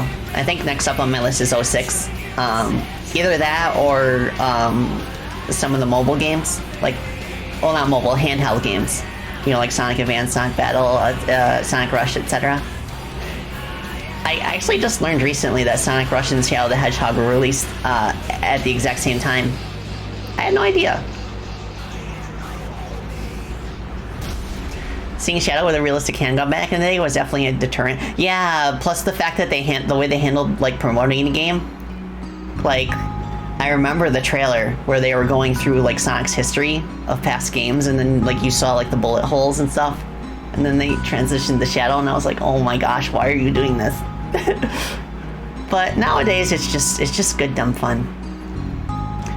Like even if you don't like it, it's something you can laugh at, but like I genuinely had fun with it. Hello, Excite. We're wrapping up for today. I just figured I would like show off the fangame I'm working on one last time. But I will have the VOD up later, and this won't be the last time that I'll have a dev stream for it. I'm gonna work on more stuff behind the scenes. I think next time I want to have a boss ready for next stream, and I can show you how I put boss fights together. I think that'd be fun. Yeah, more dev streams. And yeah, like to all the raiders, I am going to be streaming next week as well. I want to finish Gravity Circuit. I think I could do that on Tuesday and then have a backup game because I only have the end game left. But Gravity Circuit just came out yesterday and I played it. I played it for like a few hours and oh my gosh, it's so awesome. I highly recommend it if you enjoy like Mega Man X style games. But yes, huge props to the developers. So I'm thinking I could play that on Tuesday. And then Thursday is the 9th anniversary of our game series, like the Freedom Planet series. So on Thursday I'll play Freedom Planet 1 and on Friday I'll play Freedom Planet 2. So I think it'll be really fun. Oh, you finished Gravity Circuit today. Awesome. Bum, bum, bum. Yes, everyone is cordially invited. I also want to see if I can maybe stream on YouTube, but it depends on whether or not I can figure out how to properly set things up beforehand. I basically need a way to like test streaming on there before the date, so I can feel secure that everything's gonna work, like the chat box and stuff. Shell RVSP right now. Yeah, I'll keep you posted on my Twitter.com as well. And you could also free to check out our Discord server too. I think it's like this. I have a command for it. Yeah, there you go. So, without further ado, I shall bid you all adieu today. Let me see if there's somebody we can raid. I'm gonna pass on the raid chain.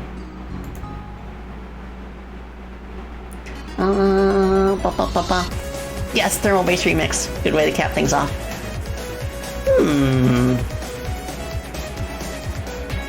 I don't see. Oh, Pink Kitty Rose is playing Gravity Circuit right now. So let's raid her.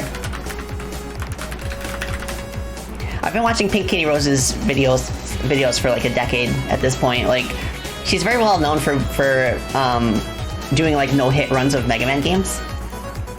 And she's also like one of the top speedrunners for Pizza Tower in recent times. But yeah, she's really cool. I have a lot of respect for her. Alright, so with that, I shall now bid you all adieu. Thank you all so much for watching me. This was really fun. I had a lot of fun, and it was like a lot more relaxing than I thought it would be. So I definitely want to do it again. And thank you all for joining me on this journey as I start a new project. I don't know where it will go, but I'm pretty excited. And like, I'm not even doing this for clout or anything. I just love sharing my passion with people, and I also just like really like the hololive console, and I want to like play as them in like a treasure styled action game, and I feel like that's probably not going to happen unless somebody like me makes it happen. So you gotta follow your heart. Yes, thank you all. And I shall see you next week on Tuesday. That's a wrap. Bye.